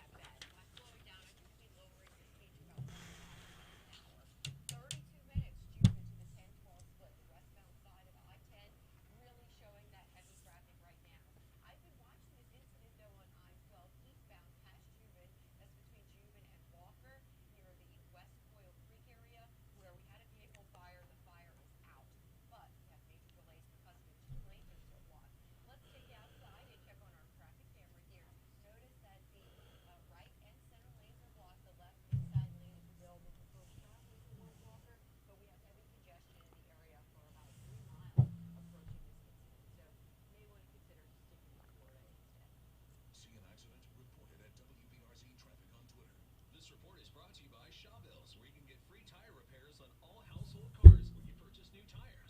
It's all part of the Charlie's Dozen, and it's only at Shawbills. I struggled with symptoms like frequent gas and stomach pain for years. I was bloated all the time with daily diarrhea. At first, I thought it was what I was eating, I kept thinking it was stomach issues. so I did my research and talked to my doctor, and we finally uncovered the truth. It was actually EPI. Exocrine pancreatic insufficiency, or EPI, is a condition where your pancreas is unable to help break down your food. It can lead to symptoms like diarrhea, gas, bloating, stomach pain, unexplained weight loss, and oily stools. And EPI symptoms can be confused with those of other common digestive conditions, irritable bowel syndrome, Crohn's, and celiac disease. So getting to the right diagnosis meant being more open with my doctor about the severity of my symptoms and how often they were happening. But there's good news. EPI is manageable, so don't wait any longer. Use the symptom checker at identifyepi.com to schedule a visit or call with your doctor to ask, "Do I have EPI?" Sponsored by AbbVie. Okay.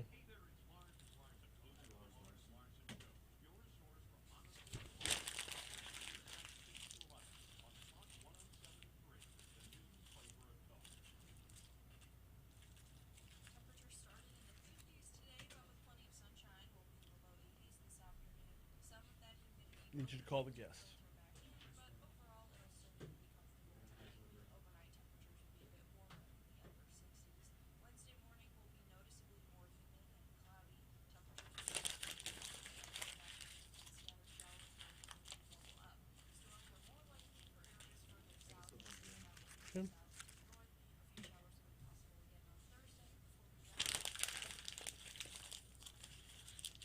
Hi, this is Higgins. Wonderful. This is Jake Barty from Talk 107.3 Mornings with Brian Haldane. How are you doing today? Wonderful. We're about to be live right now, and we'll get you in. Please hold. 737 Talk 107.3 FM WBRP. Mornings with Brian Haldane rolling right along. So, Ed Ogeron going to play out the string. Then he's out. Who's next? Joining us to talk about that from Tiger Rag is Ron Higgins. Ron, what's happening, man? Nothing much. Just another day in LSU paradise. Right? I mean, Yeah. hey, so does this situation have a weirdness about it? I mean, they've never really had a lame duck coach for this long. Mm-hmm. It's strange in that sense. You know, I mean, that's probably the strangest thing, and it's an amicable departing. But when you're, you know, picking up about $17 million and change, anything's amicable. I'll be amicable. I'll be very amicable. Same. It's going to be interesting to see how it plays out on the field. Before we get into the coaching search, it's going to be interesting to see how it plays on the field. Because, I mean, it could go one of two ways. Either everybody could just kind of give up, or you could get the back half of Major League. Yeah, I agree. I mean, I think they'll play hard down the stretch. I mean, they certainly play looser, like somebody's job is not on the line. But again, it's a tough down the stretch. It's a tough schedule, Mm-hmm. and honestly, it depends how many teams are healthy down the stretch and who has the most depth. I mean, when you get to the end of October and into November, most teams are on fumes at this point, and it's a team that has depth that wins, that kind of plays well down the stretch. And of course, LSU's been beat up all year, and they're losing, you know, players every week. I mean, last week it seemed like they lost about 3 or 4 players for the year from Monday to Thursday. So again, yeah, I mean, I don't think they're going to tank it at this point. I mean, there's no reason to tank it. And, I mean, listen, if they want to stick around next year, they need to have some nice film on themselves from the next coach who comes in. So, yeah, I think they'll play hard. Fair enough. All right, so moving ahead to the coaching search, a number of names keep popping up. Who do you like? Who's on your radar to be the next guy? Well, I mean, the guy I'd go get is James Franklin of Penn State. I think he kind of fits all the demographics. He's 49 years old. He's been a head coach for 11 years. He had 3 bowl teams in Vandy in 3 years, which is like one of the most impossible things in college football to do. He's been great at Penn State, 65 and 29. It's just very little baggage. You know, his contract, he makes about $6 million right now, Mm-hmm. which by SEC standards is kind of low because, you know, the SEC has now the top 20 highest paid coaches in the nation, the SEC. And one of those is not even Lane Kiffin. But I like Franklin. I don't think they can get Jimbo Fisher. I don't want to. He's making $9 million a year, even though he has no buyout in his contract, which is people say that's unusual. But I believe Jimbo's a client of Jimmy Sexton, who's also Nick Saban's agent. It's always been Nick's deal not to have a buyout in his contract, that he can walk anytime he wants to. So I guess Jimbo demanded that at A&M and got that when Scott Woodward was their AD. I'd say James Franklin's the guy I probably would want out of the guys out there. But it's hard to go find in college football more than any other sport. It's hard to find a really quality head coach from another program to get him to lead that program. Right. Football's harder than anything else. I mean, LSU fans are kind of spoiled right now because Scott Woodward did the impossible when he hired Tim Mulkey. That's Right. just like that hardly ever happens anytime. I mean, you don't get a national championship coach, one of the greatest coaches in the history of women's basketball, a Hall of Famer, to leave her school after 21 seasons to come to your school. It just doesn't. Doesn't happen. Right. And so LSU fans now expect when we go get him, if he did that, he can go get this guy. Not necessarily so. Well, so LSU is going to be in competition with a couple of other schools, though, because we're not going to be the only one courting Franklin, correct? I mean, I want to say Right. USC is going to be in this mix, too. Yeah, USC will be in the mix. It all depends, where what league you want to play in. When you come to this league, there's a probably good chance you'll be fired. I mean, because it's just it's the toughest league in college football. It's the toughest league for recruiting. Mm-hmm. It's the toughest league for patience, lack of patience. It's just a hard league to play in. It'll take years off your life as a coach. It's a meat grinder. Yeah. And if you last 5 years in this league, you're doing pretty well. And because if you're not doing anything really, by year 3, if you're not making a lot of progress, you're in trouble. Yeah. We'll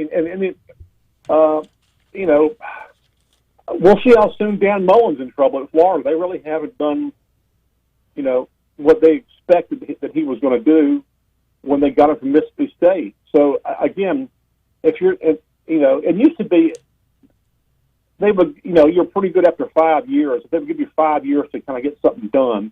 Now it's kind of shrunk. And honestly, the only reason Ed Orgeron got 5 years is because he won a national championship. I mean, if you remember in 2018, he needed a really good year in 2018 to survive, and he got one. Yeah, and then you fast forward past the greatest season in the history of college football, and he got a COVID year, and that was it. And the leash got tightened very, very quickly. Hey, outside of James Franklin, you mentioned 2 names within there. Jimbo Fisher. Would we even want Jimbo Fisher right now? I don't know if you would or not. I mean, honestly, I don't think he's done a great amount at A&M. I mean, last year they finished 5th in the nation, but they didn't really beat anybody, and it was a COVID year. So, and this year, yeah, they just beat Alabama, but Alabama slips up every once in a while and loses one. Yeah, you look at the names out there. There's Lane Kiffin. He's 46. Mm-hmm. Definitely a character. Definitely an offensive-minded guy. Is he stable enough for LSU to want him and maybe have him not say something crazy or whatever? I mean, it all depends how much you can tolerate as a head coach. I mean, as far as a personality. I mean, do you want a boring middle-of-the-road guy who's just, or do you want somebody who has some personality yet, understands there's a line that you draw that you can't go over as far as behavior. So it's hard to find. I mean, one of the best candidates on here is Billy Napier of Louisiana Lafayette, honestly. I mean, if you're looking for a guy who's an up-and-comer, who's 42 years old, who's got a great record, who was on Dabo Swinney's staff, who was on Nick Saban's staff, mm-hmm. You watch Louisiana Lafayette, their offense puts up points, but again, would LSU go hire somebody from Louisiana Lafayette? There's that stigma. He's from Louisiana Lafayette, which is kind of silly, but that's just the way it is. Well, if you're going to go get Billy Napier, why wouldn't you just go get Jamie Chadwell, who's beaten Billy Napier? Yeah. I mean, so, again, would they pull somebody out of a hat like that? Is that a big enough splash hire that they want to get? And that's a name being mentioned a lot. I'm sorry, I just don't like the hire. Mel Tucker. I don't like the hire. Why not? Because this is what I'm intrigued by. I mean, he's doing great things at Michigan State. Last time we went to Michigan State for a coach, it worked out pretty well. What is it you don't like about Mel Tucker? He hasn't done anything. I mean, he's got a 3-year record as a head coach. Is 14-12. He hasn't done it. He's 7-0 this year. So what? 1 year sample size. I know he's got a lot of experience. I get that. Mm-hmm. But I don't know if I'm going to hire a guy who's right now his sample size of college head coaching is 5-7 in Colorado, 2-5 last year in the COVID year, and 7-0 this year. I mean, I don't know if that's a guy that I want to go hand a bunch of money to guide my team, because yes, he was here in 2000 on Nick's first staff. Mm-hmm. Nick brought him from Michigan State. But until 2015, he'd been basically in the pros, and didn't get a college job until head job 2019, and that's not necessarily his fault, because listen, he's African American, and these universities, they're really ignorant about African American hires. And the guy can be very qualified, and they won't give him a job for years until they can convince alumni it's the right thing to do. And he's qualified. There's no doubt about that. I just question if he's qualified enough because of his record. Ron Higgins from Tiger Egg is our guest, talking about who could potentially be the next LSU head coach. What are some of the dark horses in the race that might come up, but probably should be dismissed as quickly as they do come up? Joe Brady. Yeah, thank you. You're not going to hire a 30-year-old offensive coordinator who's never been a head coach. I'm sorry. And has no desire to recruit. Yeah, and has no desire to recruit. I mean, there are certain coaches who their life is X's and O's. Mm-hmm. That's what they love doing. And they're not comfortable going out in living rooms and schmoozing with the recruits and the parents. They just don't. And there's other coaches who, like Ed Orgeron, which was always one of his favorite things to do. That's not Joe Brady. So no, I wouldn't.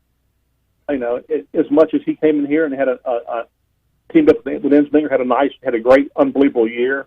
You just don't go off the rails and hire somebody, that young. I mean, LSU has never had a head coach that young anyway. I mean, the youngest coach they've hired as a head coach was Archer. He was 34 when they hired him. Paul Diesel was 38. Stovall was 39. So they've never hired somebody that young. So yeah, I wouldn't go with him. Another coach kind of being thrown around, and I don't know how people would feel about him if they would think he was too old. Is Bob Stoops, who's been retired since 2016. I don't know how people would feel about him.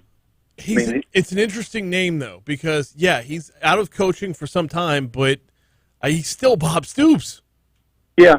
He averaged, in 18 years at Oklahoma, he averaged 10.5 years wins a year. That's just pretty out. I mean, it's hard to find guys like that. He's just 61. Right. He's 1 year old. He's 1 year older than Ed Orgeron. He's just 61. I mean, the oldest coach ever at LSU ever hired was Arnsbarger. He was 57. Stoops seems to be in really good health. Is he looking to get back in it? Probably the right place he would. That is kind of I'd say a dark horse. And I really like Bob Stoops. I mean, if I had to rate my guys, I'd probably put Franklin first and Bob Stoops second. I just of all those guys are the guys who jump out at me, who I think they could possibly get. Yeah. Yeah, I can get along with that list. I think you and I completely agree on James Franklin. I'm probably a little higher on Mel Tucker than you, but Stoops is an intriguing name, to say the least. I think you probably rule out Urban Meyer from that list as well. Absolutely. Yeah. No doubt about it, yeah. In the meanwhile, we will follow your work at Tiger Egg. Of course, Tiger Egg Radio tonight on Talk 107.3 FM. He is Ron Higgins. Thank you so much for hopping on board with us, man. I'm glad to be on it. Have a good morning. You too. Talk to you soon. Coming up on 7:51 at Talk 107.3 FM WBRP. We're going to take a quick break. We will check traffic. After traffic, coming back, it is time for us to step outside of East Baton Rouge Parish with a segment we call The Outside In. That's coming your way next. Sorry, I know on that clock it's 51:01 to meet with the commercial and not have your money now on the back end.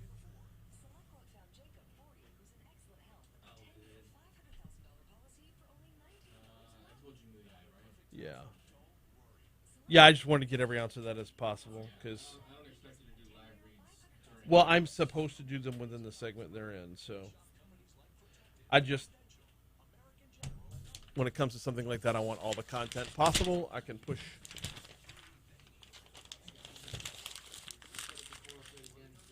Yep.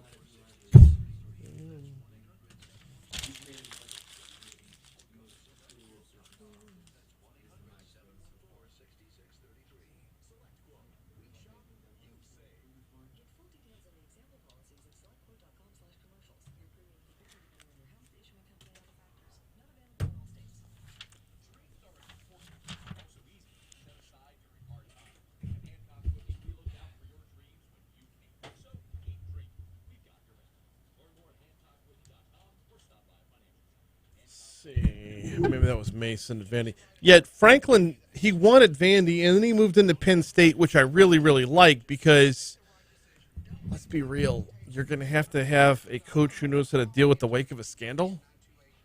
LSU's probably not as bad, but I can't imagine there's going to be a time where you see the other shoe finally drop and finish dropping. So that's why I like Franklin. What is this, Mr. 45 Glock? Getting Mel Tucker from Michigan State. I like Mel Tucker. Yeah, he's a good name. Although I will say that up until about a week or so ago, being a Nick Saban assistant was not a selling point for me. But Jimbo Fisher broke through that. What about Fleck, row the boat guy? Oh, yeah, good old PJ Fleck. It's crazy how someone's star can rise and just disappear. You know? It's PJ Fleck is... He's done nothing wrong. He's just not on anybody's radar right now. Manufacturing technology. We're always looking to improve our equipment. And the reason we do that is our customers get a better value. It's very important that Mueller makes our own material. It creates, I think, a sense of confidence for the customer knowing where that product is coming from. Steel buildings and metal roofing made to last.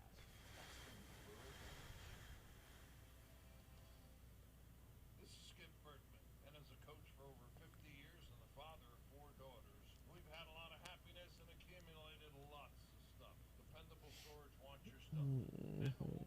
Now, backward, visit dependablestorage.com. Your WBRZ traffic update from Ashley Fouché.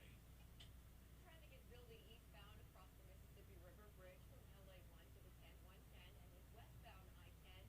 You may be pumping the brakes anywhere between the split and Perkins. It's 38 minutes due to the 1012. That's the drive in from Denham to Baton Rouge. But the drive away from Denham to St. Walker, not great right now on I-12 because we still have 2 lanes blocked past Cuban, originally a vehicle fire in the area. Let's take you outside and check on our traffic camera to show you what's going on. DOTD and a whole lot of activity out here. We've got emergency vehicles and police as well. There's the left lane, it's the only one available to travelers, and so traffic is really heavy between Rain and just past Cuban. So I would recommend avoiding that area on the eastbound side. Take 190. I'm going to have to run downstairs at the top of the hour, grab another pill. This report is brought to you by Shawbills, where you can get free tire repairs on all household Starting to hurt cars. more. Just new tires. It's all part of the Charlie's Dozen, and it's only at Shawbills.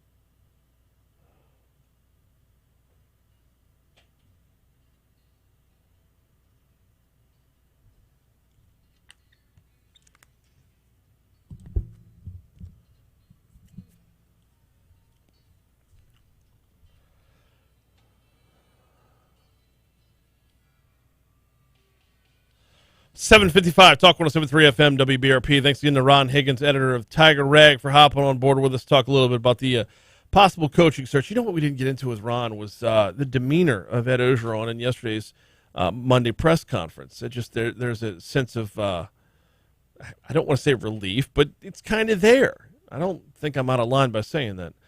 Anyway, timeline's there. I mean, we got plenty of time to break this down. This will not be a topic that goes away, obviously, until the post is full. I just can't wait to see all the speculation. I can't wait to hear everybody who's like, I just read on Tiger Rag. It's all speculation right now. I was reading from WBRZ. Yesterday I was reading from the Advocate. Like, it's all there. Everybody's got lists. Tiger Rag, or Ron with Tiger Rag, and I seem to be in agreement. James Franklin is a top-notch candidate. But it's all going to come down to Woodward. And I guarantee you he's not reading nor putting any weight in to what any of us are having to say about it. So, we've got CBS News coming your way at the top of the hour. We got the Outside In coming your way in just a second. I do need to tell you about the folks over at Mooyah Burgers, Fries, and Shakes. 2 locations. Segan, just north of Industrialplex, or Blue Bonnet at Highland. Every day I tell you about the fresh ingredients. I tell you about the freshly cut vegetables, the potato buns. I tell you about the real ice cream milkshakes. Let me dive in for just a second about the Certified Angus Beef. The Certified Angus Beef brand is the world's first premium brand of black Angus beef owned by the American Angus Association. It's a collection of farming and ranching families as well. It's a nonprofit brand that's been supporting rural communities and local black Angus farming families since 1978. And, well, keeping your belly full since then as well. You get Certified Angus Beef with every burger over at Mooyah Burgers, Fries, and Shakes. Stop by for lunch today. Get yourself a Double Diablo. Get yourself a Mushroom Swiss at either the Segan location just north of Industrialplex or Blue Bonnet at Highland for Mooyah Burgers, Fries, and Shakes. Time for the Outside In. Let's go.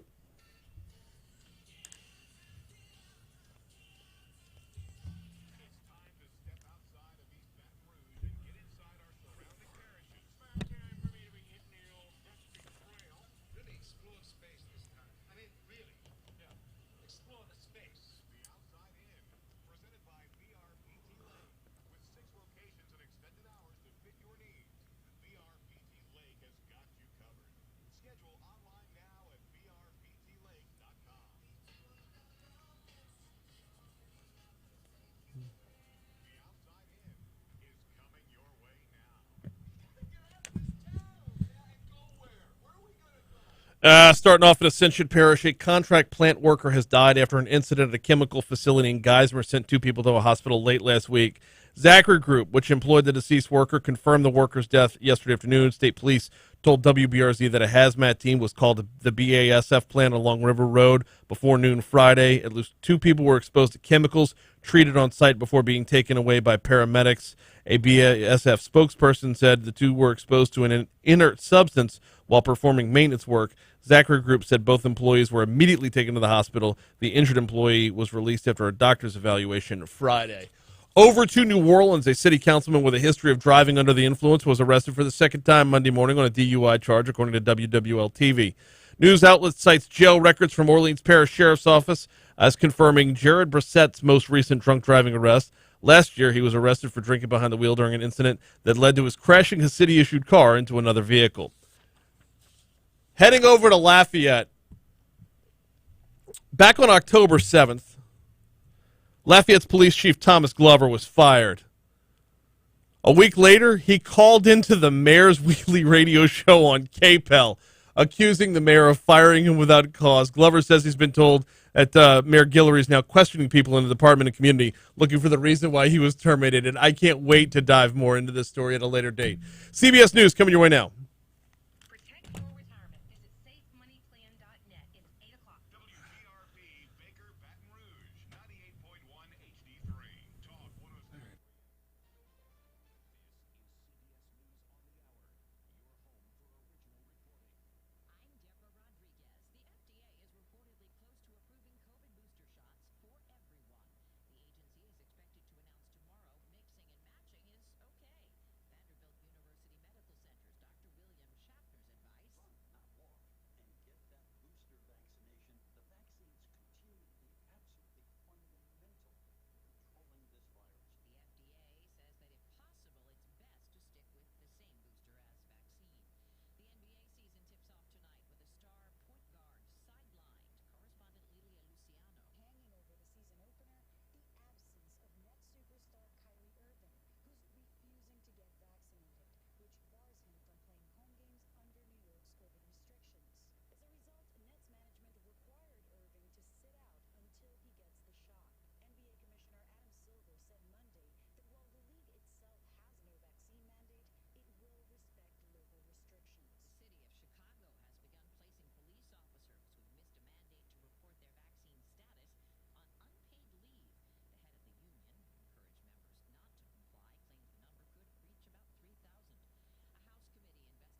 Bring a heating pad to work. That's not a bad idea.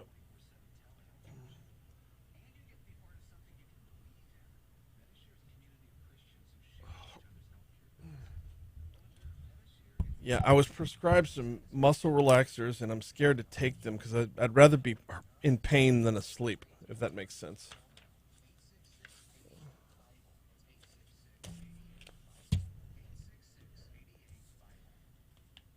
Now, your WBRZ traffic update from Ashley Fouché. Traffic is building eastbound across the Mississippi River Bridge from LA 1 to the 10110 and is westbound I-10. You may be pumping the brakes anywhere between the Split and Perkins. It's 38 minutes due to the 1012. That's the drive in from Denham to Baton Rouge. But the drive away from Denham to St. Walker, not great right now on I-12 because flames blocked past Cuban, originally a vehicle fire in the area. Let's take you outside and check on our traffic camera to show you what's going on. Hey! What is this about? Stephen Manfred. Hope you're doing well. I want to see if we can arrange for Lawrence Mead, professor of politics at NYU, to come on his show regarding why the greatest tragedy of Afghanistan is not the United States. See an accident? Reported at WBRZ traffic on Twitter. Yeah, shit. I'll get him on. By Fine. Shawbills, where you can get free tire repairs on all household cars when you purchase new tires. It's all part of the Charlie's Dozen, and it's only at Shawbills. Guess I should read that op-ed first. Started in the 50s today, but with plenty of sunshine, we'll be in the low 80s this afternoon. Some of that humidity will begin to filter back in, but overall it'll still be pretty comfortable today. Overnight temperatures will be a bit warmer in the upper 60s. Wednesday morning will be noticeably more humid and cloudy. Temperatures will reach the mid 80s on Wednesday afternoon, and scattered showers will begin to bubble up. Storms are more likely for areas further south as they travel from south to north. A few showers will be possible again on Thursday before we dry out for the weekend.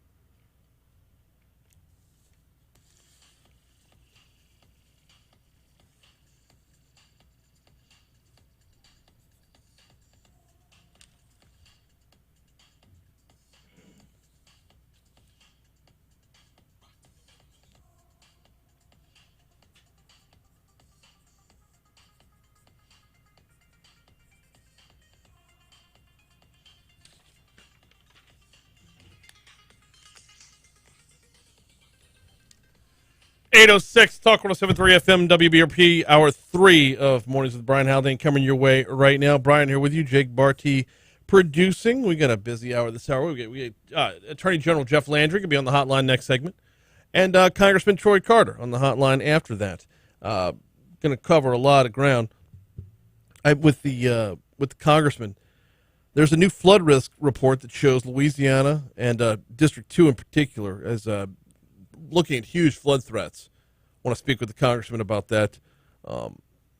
It actually poses a greater threat to infrastructure, believe it or not. So looking forward to that conversation at 8:40. Right now, though, it's the time of the show where Jake takes us back in time. It is time for This Day in History.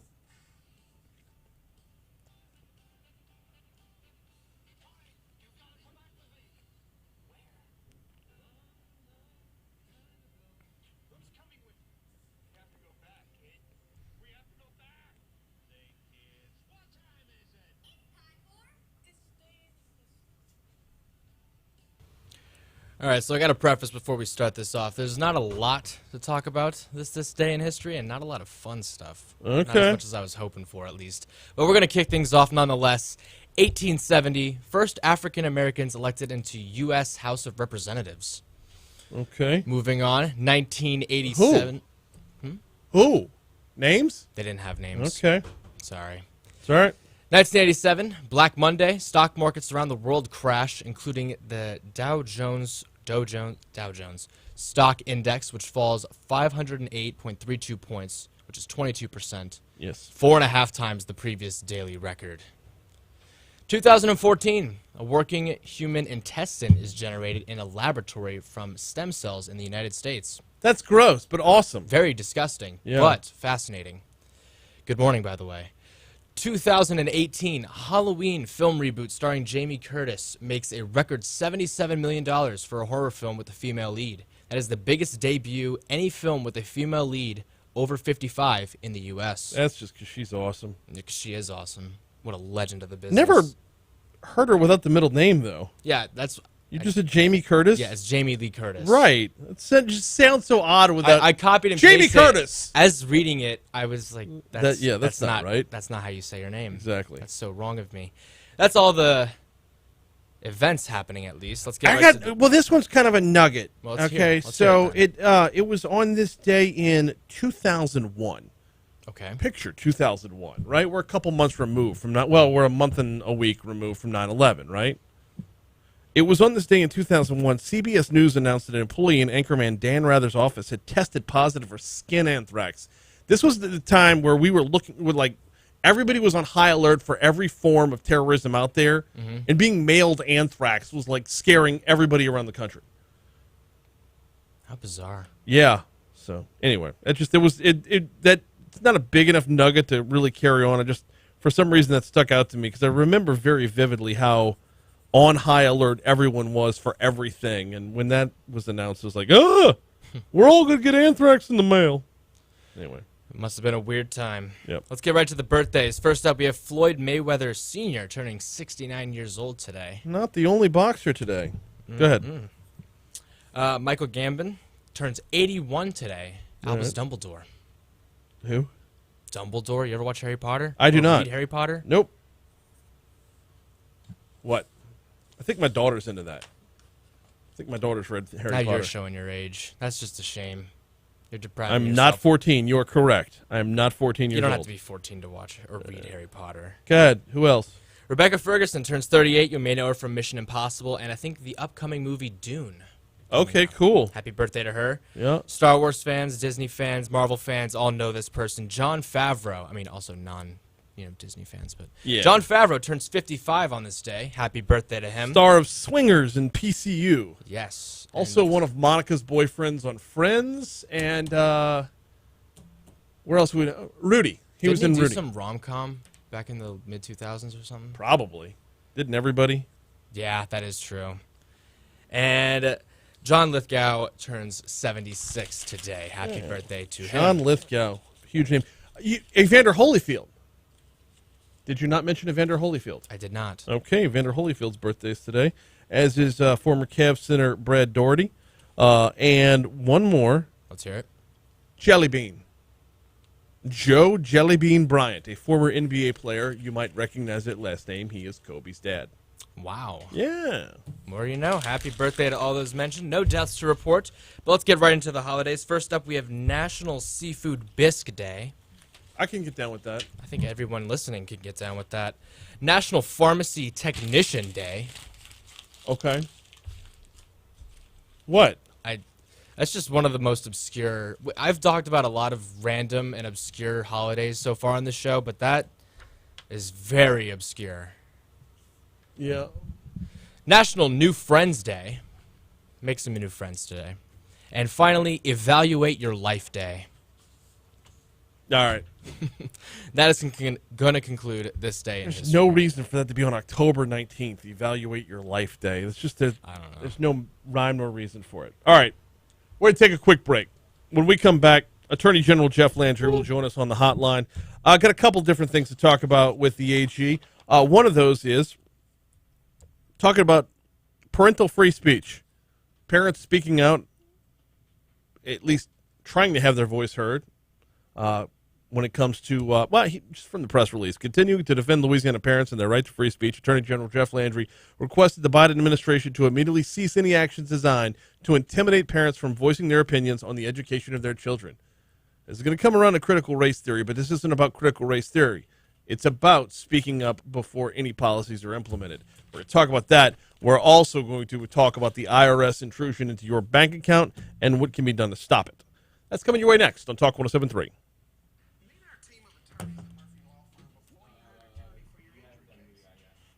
Yeah.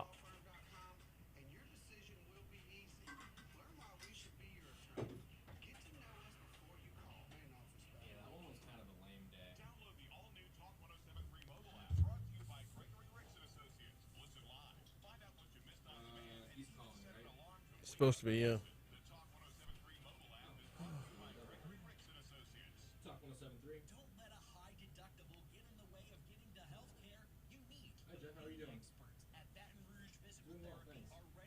We just hit our break. We're going to be live momentarily. We'll get you on.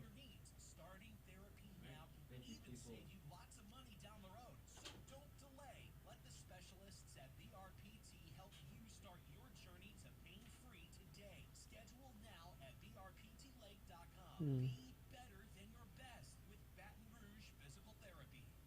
Thankfully, we don't have to deal with car repairs every day. But if you should get into an accident, the best repair option in the greater Baton Rouge area is Complete Collision Center. They're one of the only shops here which holds the distinguished ICAR Gold Class certification. Plus, they are certified by more than a dozen manufacturers. Complete Collision also makes the process hassle-free for you by taking over the insurance negotiation process from the time you drop off your keys. They also offer free towing. Get a free quote online now at CompleteCollision.com. Attention hunters, fishermen, and lovers of everything outdoors. The Ducks Unlimited Gun Bash and Banquet is back. Hosted by Mooyah Outfitters the evening of Wednesday, October 27th from 5 to 9 p.m. Come out for a 25-gun firearm frenzy raffle with cocktails, beer, wine, and appetizers. There will be live and silent auctions and in-store discounts. Raffle packages include bonus tickets and tickets for the bonus prize of a dream getaway trip. It's the Ducks Unlimited Gun Bash and Banquet at Mooyah Outfitters, Wednesday, October 27th. Get your tickets now at dutigers.com. Now, your WBRZ traffic update from Ashley Fouché. Drivers battling some slow traffic coming in from the west side right now across the bridge. East side to the west side. That we're used to around this time of morning. So it's 18 minutes long down to College Drive at this time. Through that 7-mile stretch, you'll find some delays for sure. Then if you're traveling from the split to LA1, the slowest pocket's going to be between Essen and College Drive. If you're on I-12 right now, I'd say a max of 44 minutes shooting to the split. You might be able to get there quicker, but the eastbound side of I-12 is where I would recommend avoiding the road anywhere between Cuban and Walker. We still have that crash on the scene blocking 2 travel lanes there. Let's take you outside. 1 lane available to folks who are trying to squeeze onto one side of the road just here, and this is outbound travel. So if you're going from Cuban to Walker, I would recommend 190 instead as your ultimate side. See an accident? Report it at WBRZ Traffic on Twitter. This report is brought to you by Shawbills, where you can get free tire repairs on all household cars when you purchase new tires. It's all part of the Charlie's Dozen, and it's only at Shawbills. Thursday at 9:10. And Friday at 9:20. Damn it. All right. 816 Talk 107.3 FM WBRP Mornings with Brian Haldane rolling right along. So, what's a parent to do if they hear about a possible new policy, a possible implementation of new policy that, well, quite frankly, they disagree with, that might be headed to their kids' schools? Naturally, you'd want to show up at a school board meeting and vocalize your opinion, but a lot of times that's not being allowed. Joining us now to talk about that is Attorney General Jeff Landry. Jeff, good morning. How are you, sir? Good morning, Brian. Doing well. I got to dive into this because it's one that kind of speaks to the core of who we should be and how we're kind of straying from that path. I want to say this came out yesterday. You put a request out to the Biden administration to immediately cease any actions designed to intimidate parents from voicing their opinions on the education of their children.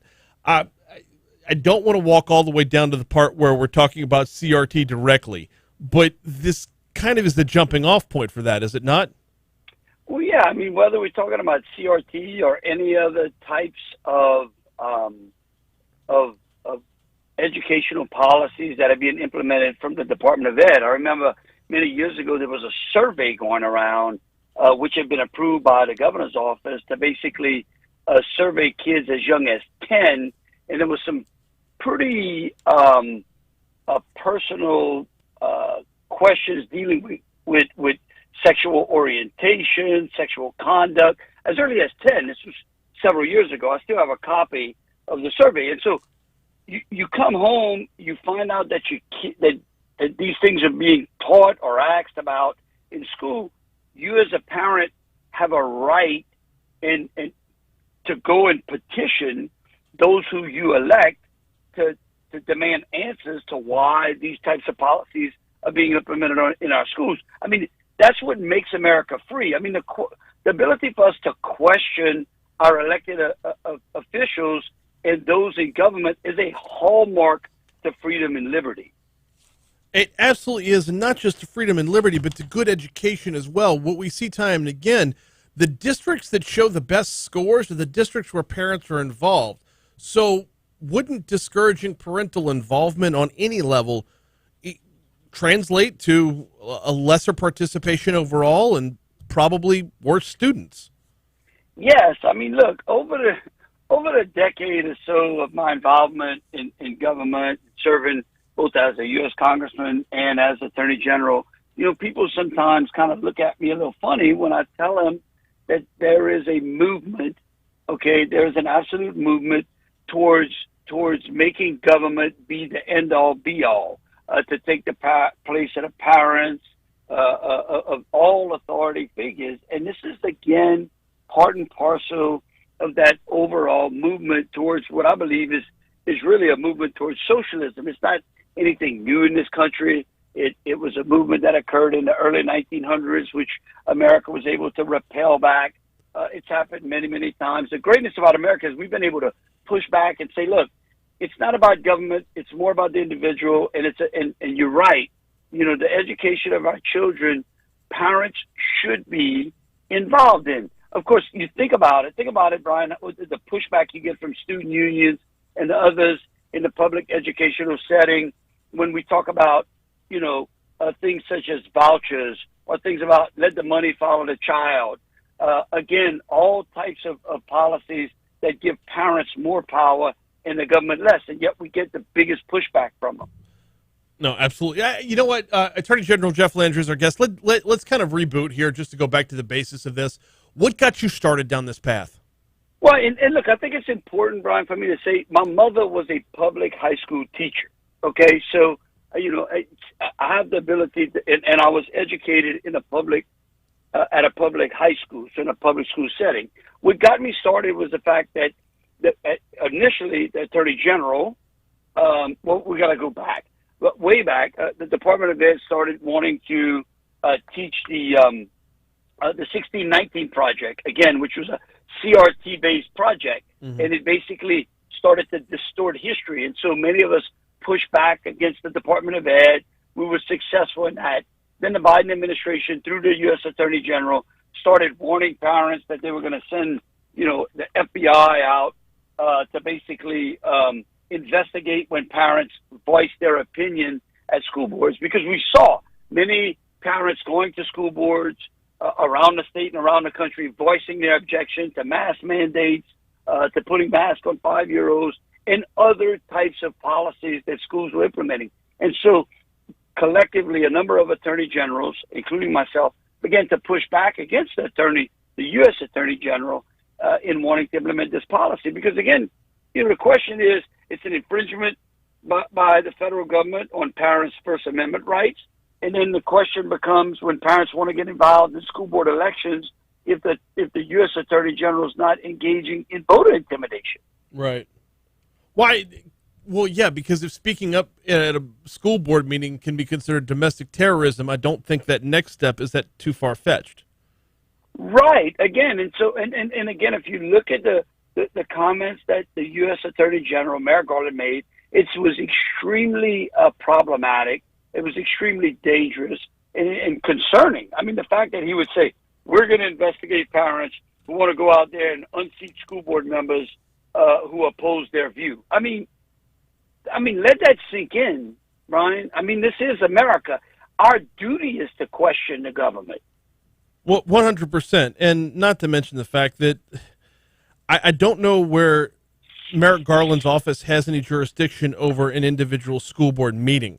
Again, that the school board determine what goes on in the school board meeting, and at the very least, the state's Department of Education would have some say over it. I don't know when you get all the way up to the the U.S. Attorney General's office, how they have any pull or sway over this at all.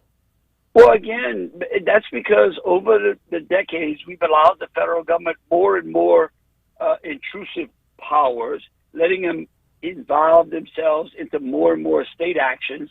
And they've gotten to the point where they feel, well, we can do anything. Yeah. And we have to remind them every once in a while that there is a thing called the Constitution, and that states are actually a party to the Constitution, and the people are the other party, and that the federal government is a byproduct. Again, it's extremely problematic. I think parents should be concerned. I encourage parents to get involved at the school board level.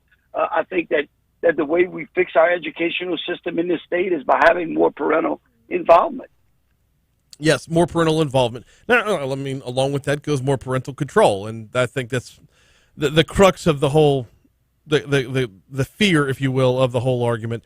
Got to move over to the IRS intrusion situation, because this is one that I'm really worried about next steps. Normally, when you tell me about something that is going on, or not you personally, but normally when I read about a story and somebody says, "Oh, well, what's next? What they gonna do next?" That doesn't trigger me very often, but with the IRS looking to dive into our bank accounts to any transaction that exceeds $600, this one has me concerned. Well, but again, Brian, think about this entire conversation. Think about the overall theme that we're seeing in the conversation you and I are having, and the things that people are reading out there in the news, right? Yeah. There's a theme. The federal government gets to do and say and intrude in anything that you do. They're in our schools. Now they're in our bank accounts. And, of course, look, once they get into our bank accounts, then they have you. They have you exactly where they want you. And they can, determine, if you want to – think about it. They're in their bank account. And then they say, you know what, we just don't want Brian to have 44-ounce gulpies anymore. Well, when he makes that transaction, we're not going to allow him to buy that, because you're using a debit card, which goes to the bank. And, of course, it's part of the reason that the federal government, or there's a movement by many, to get rid of cash. Because once they get rid of cash, then they can see it through your bank account, they can see it through your transactions, and then they can control those particular transactions. All anti-liberty, all anti-freedom. To be very clear, this is just in the mere proposal stage right now, pipe dream stage, if you will. How close are we to seeing this move towards actual written proposed legislation? Well, the fact that we're having a discussion about it means that it's pretty real. Again, look, I can go through a laundry list of items over the last decade that I would have a discussion, and people say, "Oh, that's a pipe dream." And then, only many years later, just find it become policy. That's why it's important for people to stay involved in their government, to push back against it. We're working diligently at the Louisiana Department of Justice, through the Solicitor General's office. I think you've had Liz Murrow on your show a couple of times. Mm-hmm. And you should have her more, because her office, that's what her task. She is tasked by me, okay, to defend liberty and individual and business rights in the state of Louisiana. That's a job. Actually, the business rights would come up with that as well, because when I read the story, I was assuming it was personal accounts, correct? Correct, but no, it goes to all. I mean, look, once they get their finger in your bank accounts, it doesn't matter. You're not going to differentiate between, this is Brian's business account and this is his personal account. What? And remember, they have you tied in by a nice little Social Security number or an EIN number through your businesses, right? Right. Well, and I think my biggest what's next question would be the immediate what's next of, why is the amount $600? That seems completely arbitrary to me. Is there a reason behind that number, and how quickly does 600 become 500?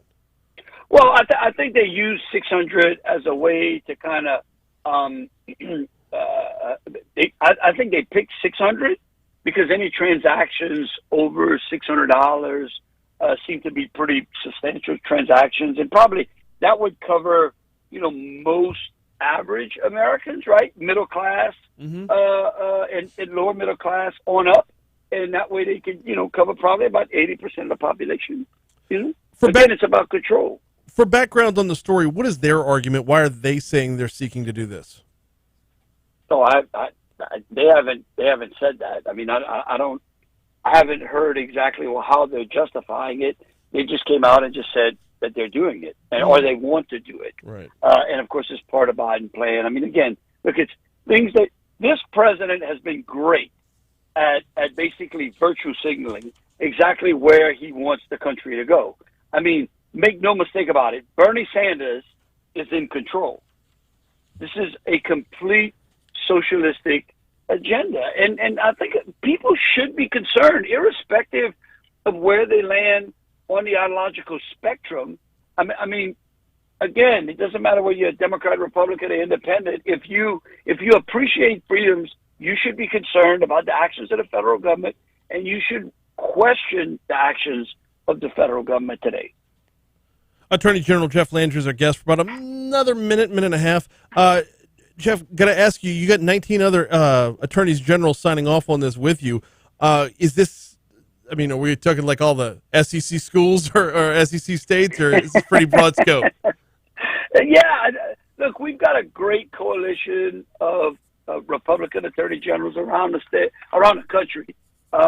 There is a lot of them in the SEC, and of course, now that we're going to allow Texas and OU in, right. then that certainly covers more of the SEC, and both of those states are represented by Republican attorney generals. But we've got great Republican attorney generals that represent like the states of Utah, South Dakota, North Dakota, Montana, Wyoming, and so Indiana. Great attorney general there, someone who I served in Congress with, Todd Rokita. We meet. In fact, we're having a big meeting next week. We're going to be visiting, and we talk about all these particular issues and how we can collectively band together and push back so that we can protect individual liberty. The outcome of that meeting will definitely be our next topic of conversation next time you're on. In the meanwhile, he is Attorney General Jeff Landry. Thank you so much for the time this morning, sir. Thank you, Brian. Absolutely. I like it better when I fight with him. It's like I agree on both of those. He's not in the wrong here on either one of those topics. We got Congressman Troy Carter coming up in our next segment. The U.S. Congressman from Louisiana's 2nd Congressional District. He's got a lot on his mind. A lot on his plate, I should say.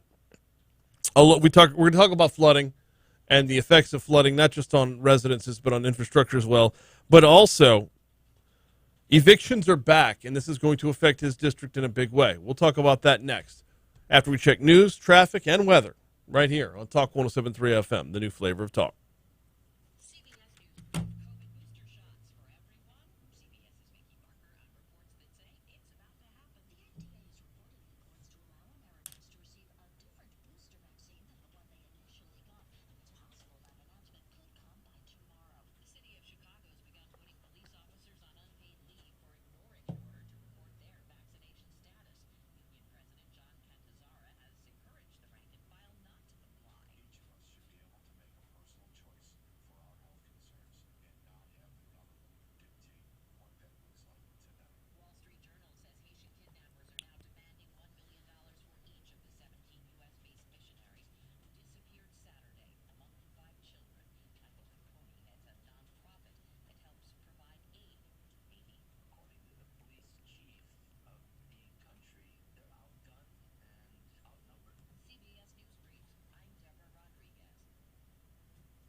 Crazy thing is, though, about the $600, the IRS looking at any transaction within your bank.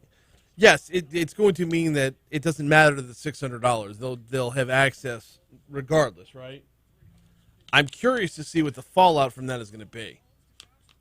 Because, quite honestly, I'm all about that barter life.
me.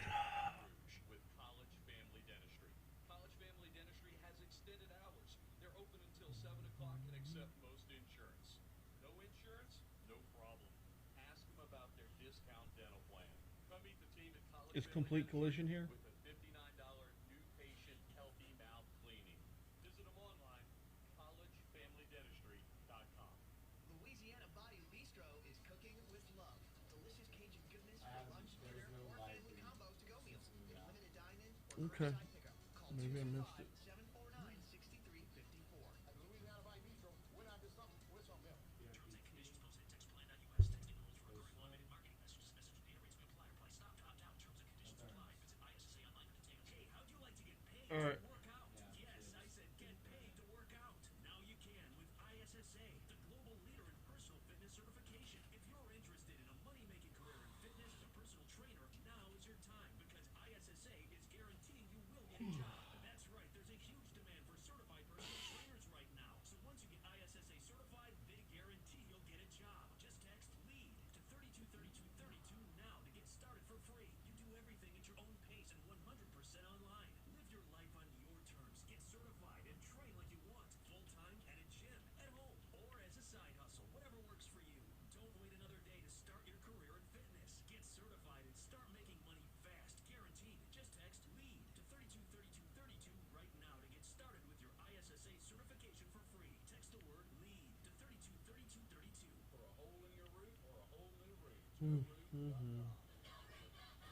Hey, this is Ken Coleman from The Ken Coleman Show. You can listen to me weeknights from 11 p.m. to midnight on Talk 107.3 FM, the new flavor of talk in Baton Rouge. Temperatures started in the 50s today, but with plenty of sunshine, we'll be in the low 80s this afternoon. Some of that humidity will begin to filter back in, but overall it'll still be pretty comfortable today. Overnight temperatures will be a bit warmer in the upper 60s. Wednesday morning will be noticeably more humid and cloudy. Temperatures will reach the mid-80s on Wednesday afternoon, and scattered showers will begin to bubble up.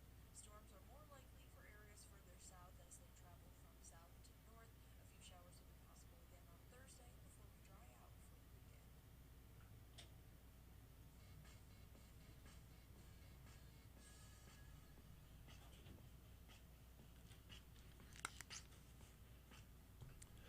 838 Talk 107.3 FM WBRP mornings with Brian Haldane rolling right along. We got a lot of ground to cover, and we are moving right along. Time to welcome on Congressman Troy Carter. He's a congressman from Louisiana's 2nd Congressional District, and we've been checking in roughly every week. We do that right now. Congressman, good morning. Welcome back. How are you, sir? Hey, good morning, Brian. How are you? I'm doing well. Glad to have you on here again. There's a lot rolling through your district right now. You're getting hit from all sides with it. And there's a stack of topics to cover. I got to start with the flooding, though. Saw a story that a new flood risk report shows that Louisiana, and your district in particular, is hugely threatened by flooding. Combine that with not just flooding of residential areas, but the effects that flooding can have in your district on the infrastructure itself. Let's talk a little bit about what's being done in Washington, D.C. to help the 2nd Congressional District when it comes to staving this off. Well, you know, that's a great point. And when we talk about that particular study that showed that some 25% of all critical infrastructure in the U.S. is at risk of failure due to flooding, you know, that's not a Republican or a Democratic thing. And you've heard me say every time we've spoken that infrastructure should not be either. This is a matter of where we are in our lives right now in this country, and more specifically in Louisiana, and more specifically in the 2nd Congressional District, as well as the other 6 districts. Mm-hmm. We have kicked the can down the road for far, far too long. And now with climate change and the issues of our environment changing, with warmer water, stronger hurricanes, more ferocious hurricanes, with greater flooding, with low-lying areas, we can't just sit back and keep doing the same thing and expect a different result. This study shows us how critical it is that we pass this infrastructure bill at this time and move forward with preparing and weatherizing, if you will, our state for future flooding incidents. Does having the argument positioned around a global warming or climate change argument does that hinder the overall want for bipartisan help? Does it make it partisan by making it about climate change?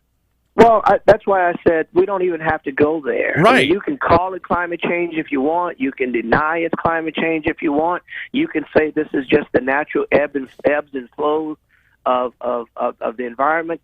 It really doesn't matter what you call it. In fact, let's just take that out of the discussion for those who'd rather have it that way. And let's talk about the reality of where we are. We know for a fact that we see these things happening across the country. We have these incredible weather incidents where neighborhoods are being flooded, where we have wildfires and mudslides and all these other kind of things. In Louisiana, more specifically, we have stronger hurricanes, we have more tornadoes, we have more flooding. So, rather you want to call it, if for those who don't like the thought of global warming or climate change, okay, fine, let's put that on the side. Let's talk about the reality, the facts of what we see, not of what someone's talking about, not of a talking head, not of some report from one side or the other. Let's talk about the facts. We see that people are inundated with flooding. We see that neighborhoods are underwater, and we see that there is no way to fix it unless we invest in our infrastructure. This is where your job comes in, and this is where your job gets very, very difficult, because separating those two arguments, you're not going to find a time or place where the argument in the press does not revolve around climate change. So you've got to sift through that to bring it back to humanity, and that's where you come in. But that's where I respect and appreciate you so much, because you give equal time to both sides of this discussion. And more people need to do that so we can try to segregate ourselves away from the politics of this. Certainly, there are a lot of things that's meritorious of us having political debate about. Sure. There's certainly things that are meritorious of having partisan debate about. But flooding, saving lives, infrastructure, shoring up our levees, making sure that we're putting adequate resources into roads and bridges and communities, man, that's not political. That's reality. That's life. That's the epitome of what a public servant should be fighting for. That's what I wake up every day in the Congress fighting for, finding ways to make sure that we bring resources that communities are safe, are free from flooding. And then all the other political jargon, we'll do that jousting anytime. The First Street report that you were referencing a minute ago, there are 6 of the top 20 most at-risk counties in the country, parishes for us. Of those 6, you're going to find Cameron and Orleans, which means you and Clay Higgins are literally and figuratively in the same boat. So, yeah, it is surpassing party or transcending party is paramount for this whole thing. No doubt about it. And in our private conversations, one-on-ones, two-on-ones, small group dynamics, we agree. Yeah. And then at some point, somewhere along the way, when the talking heads get involved, because unfortunately some have made it unpopular to be bipartisan, some have suggested that if we work together, somehow one party is being a traitor to the other. Man, to heck with all that. The people come first. Exactly. I'm definitely concerned about what will happen if we don't fix the issues in low-lying areas in our state. If we don't shore up our levees like we did after Katrina. We saw putting money into shoring up our levees after Katrina greatly assisted us in mitigating what could have been an even worse hurricane. We shouldn't be having this discussion next year and the year after next about, do we harden our grid? Do we fortify our levees? Do we build up those low-lying areas? We shouldn't have those discussions. We should be putting money in it now, and we have that opportunity right now. Congressman Troy Carter is our guest, talking a little bit about flood mitigation, which, I mean, we've been labeled as ground zero for the most dangerous place in America when it comes to flooding. And there's no other way around that. Got a couple of other topics I want to cover with you this morning. I saw an article about the headline reads, "Only a small fraction of struggling Louisiana renters have received rental assistance." How can your office help when it comes to the emergency rental assistance program? We sent the Congress billions of dollars to local and state governments, billions of dollars to local and state government to get in the hands of troubled renters who are at risk of losing their properties, are losing their rental units. But we're also concerned about those small landlords who are at risk of losing their properties to foreclosure, because when rent isn't paid, the mortgage isn't paid, and even in those cases where people own their properties free and clear and they depend on it, because many people who have rental units are on fixed incomes and they depend on that cash flow to live. So we sent resources to the state and to local governments, and heretofore that money hasn't gotten out the door nearly as fast as it should. So what my office has done, and many of my congressional colleagues as well, is to try and kind of put a little pressure on local and state government, as well as helping people understand the process and walking them through the process and navigating the maze of local and state government, which can be, bureaucracies can sometimes be challenging, and to try and make that process easier to get the money into the hands of the people. Congress has appropriated the money. The money's there. The states and local government have it. So now it's time for them to institute processes that allow it to quickly get to the people. Now, some cities have done third-party partnerships where they recognize that government may not be the best person to expeditiously get those dollars out, and in some cases it's worked. So we've encouraged local government, state government to really be creative on what they have to do to get those dollars that are in fact appropriated in the bank and ready to go into the hands of the people who desperately need it.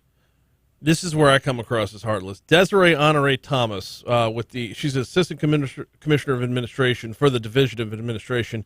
She tells the Louisiana Illuminator one of the reasons rental assistance payouts were slow was because few renters actually applied for the program. And I find that unacceptable. Listen, the reality is, because they haven't applied, what are you doing in the way of going out there and having outreach? You know what? People are devastated. They just came through a storm. They've been fighting COVID for the last year, and we've got resources that the federal government has sent down to the state, to the local governments. We can't afford to just sit back and wait for people to come and ask. We've got to be aggressive. We've got to go into the communities. We've got to help people realize that these resources are available to them. You don't add insult to injury because, oh, gee, nobody asked. Oh man, the money's there. All they got to do is get up and get it. I don't know. So what kind of outreach would you offer up? I would suggest, as we've done, we do a lot of work in social media with faith-based communities, with churches, with organizations. Listen, a lot of people don't have access to, people without power for 3 weeks in many cases. Many people don't have access to computers or transportation, so you've got to go where the people are. You've got to go into those communities where people are utilizing nonprofit organizations, town hall meeting concepts, bringing it to the people, say, hey, we're going to be in your community next Wednesday. We're going to have all of our agents on hand to help you fill out the application right on the spot. I mean, this is ground zero. And you don't add insult to injury where people are already hurting. They may not have access to internet. Take government to the people. People have accused us of being in ivory towers for far too long. Time for elected officials and government leaders to come out of the ivory towers, bring it to the people. Listen, I've had 7 town hall meetings. I've been in office now 5 months. We've had 7 town hall meetings and 3 roundtables because people need to know what we're doing and the resources that are there. And we cannot afford to just say, hey, hide the ball, you find it. No, government leaders are here to help you find it. He is Congressman Troy Carter. Yeah, man, I hear you when it comes to town halls and getting people involved, but asking adults to do some adulting doesn't seem that hard either, man. I get it, and you know what? But sometimes we have to go to people where they are, Brian, and recognize that people are really hurting out there. We have people that have significant issues and problems that pale what you and I could even imagine. So sometimes we have to allow ourselves to put on somebody else's slippers to feel how they walk and what their pain is. And if it means going the extra yard to bringing a resource to your front door, so be it, because the absence of that is mayhem in our community with people on the streets and people and the prolific issues with COVID and homelessness and all the things that come with it. Listen, it may not be perfect, and maybe in a perfect world we should say, look, we got the resources, come get it. If you don't, it's on you. We don't have that luxury. We've got a community that's suffering. We've got many community members that are poor and are without means to access resources. We got to take it to them. I don't know if I'm sold, but it's very well stated. Congressman Troy Carter, we'll talk next week. God bless you, my friend. Talk to you soon. Quick break. When we come back, we're going to wrap things up. We got one more segment to go on Talk 107.3 FM. I mean, come on.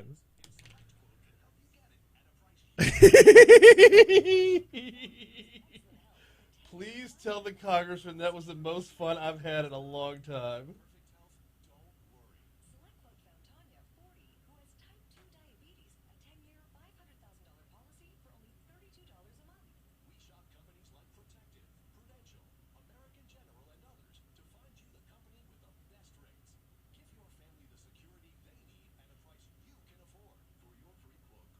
Beautifully stated.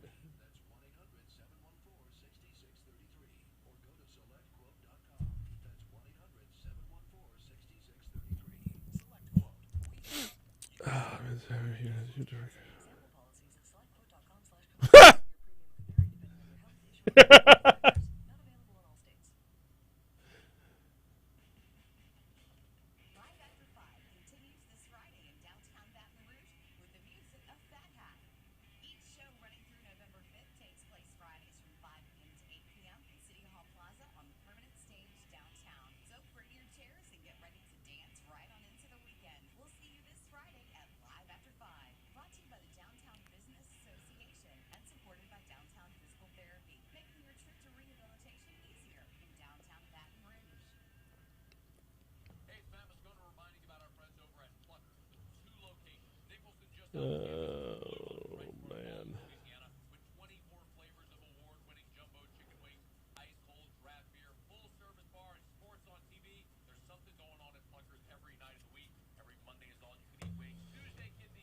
Oh, no.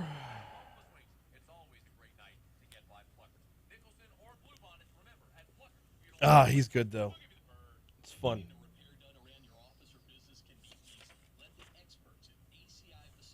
Having a conversation with someone you don't agree with is fun.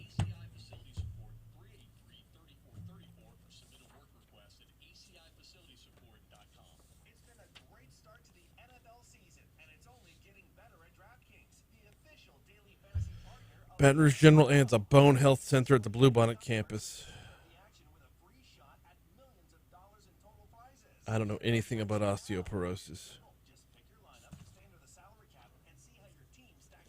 Do I want to do a FEMA update? I do not.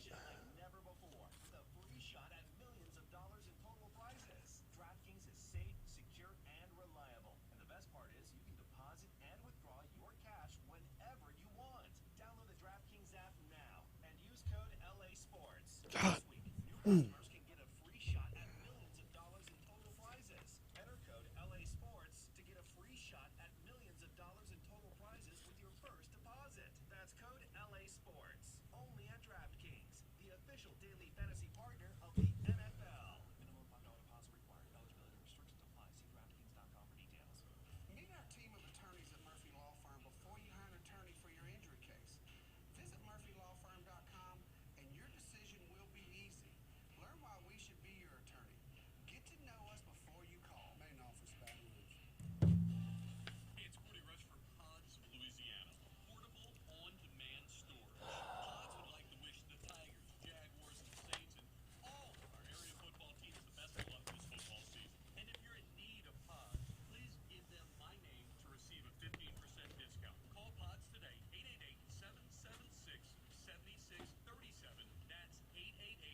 East side to the west side.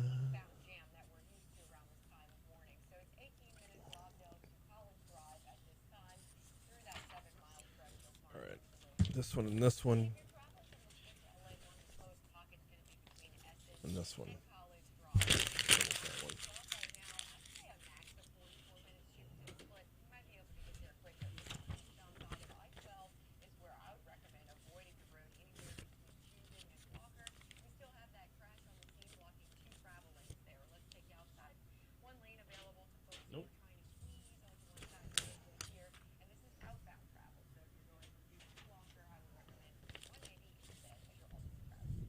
See an accident? Report it at WBRZ Traffic on Twitter. This report is brought to you by Shawbills, where you can get free tire repairs on all household cars when you purchase new tires. It's all part of the Charlie's Dozen, and it's only at Shawbills. Too far. Shit.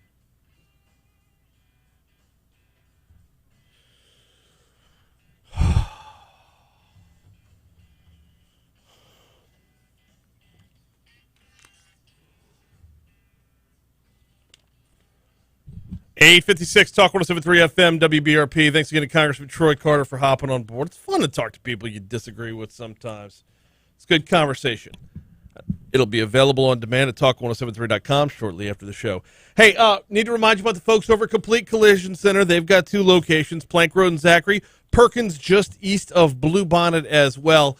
Doug and his team do a fantastic job when it comes to repairing not just the damage you can see, not just the aesthetic, but the hidden damage as well. They're certified by more than a dozen major car manufacturers and have the iCar Gold Class certification. And this is important, when you go to Complete Collision, you are the customer. The insurance company is not the customer. The tow company that just picked you up and went somewhere is not the customer. You got to call. You got to know where you're going before you get into an accident, which is why I ask you to put this number into your phone, 768-9898. 768-9898. Regardless of which location you're going to, this is going to send you where you need to get with Complete Collision Center. Don't let who you choose to repair your vehicle be your second accident. Check out Complete Collision and CompleteCollision.com. All right, shout out to 9 graduates of the 87th Basic Training Academy for Baton Rouge Police. Yeah, they graduated yesterday at the Estruma Baptist Church. 9 graduates shout out to the entire class of but there were 9 graduates are being honored after completing 22 weeks of training. Those graduates will move into the Uniform Patrol Division and will participate in field training officer program for the next several months. So BRPD getting some new members to the rank and file. Also, I want to touch on this as I'm doing a little news dump for the last segment. FEMA is letting us know, this doesn't affect us here in Baton Rouge, but FEMA is letting us know that a disaster recovery center is now open at the Grand Isle Multiplex. This is to help survivors affected by Hurricane Ida. Survivors can get help with their FEMA applications, upload documents, and get questions answered about federal disaster assistance. This is a big step. This is a big step towards getting Grand Isle functional again. The fact that they have a disaster recovery center now opened in Grand Isle means that people can be in Grand Isle and applications can be filled out in Grand Isle. And if you can have people in the Grand Isle, you can start working towards fully repairing Grand Isle. Hey, before I get out of here, I need to remind you about the folks over at the Baton Rouge Mattress Outlet. They've got 2 locations, one on the corner of Jefferson and Hoosier. The other is at 4065 Florida Boulevard in Mid-City. Got to ask you. I ask you every day, how'd you sleep last night? It's time to audit your mattress. Time to go check out a bunch of new mattresses. Don't just check out one. Go over to 4065 Florida Boulevard, that's in Mid-City, and lay down on as many as is humanly possible. Full-on Goldilocks scenario. You keep trying mattresses until you find the one that's just right for you. That's what Mitch and his team do over at the Baton Rouge Mattress Outlet. Both locations, 4065 Florida Boulevard or the corner of Jefferson and Hoosier. We got to get out of here. Fox News Rundown's coming up next. Brian Kilmeade after that. Tomorrow morning, Attorney Franz Borghardt is going to be in for Legally Served. Also, we'll have Congressman Garrett Graves as well. Thank you for listening. All right, YouTube, I got to go. I'm going to go take a muscle relaxer now and hopefully not fall asleep behind the wheel. If you hear of an accident with a silver Ford Focus, that was me.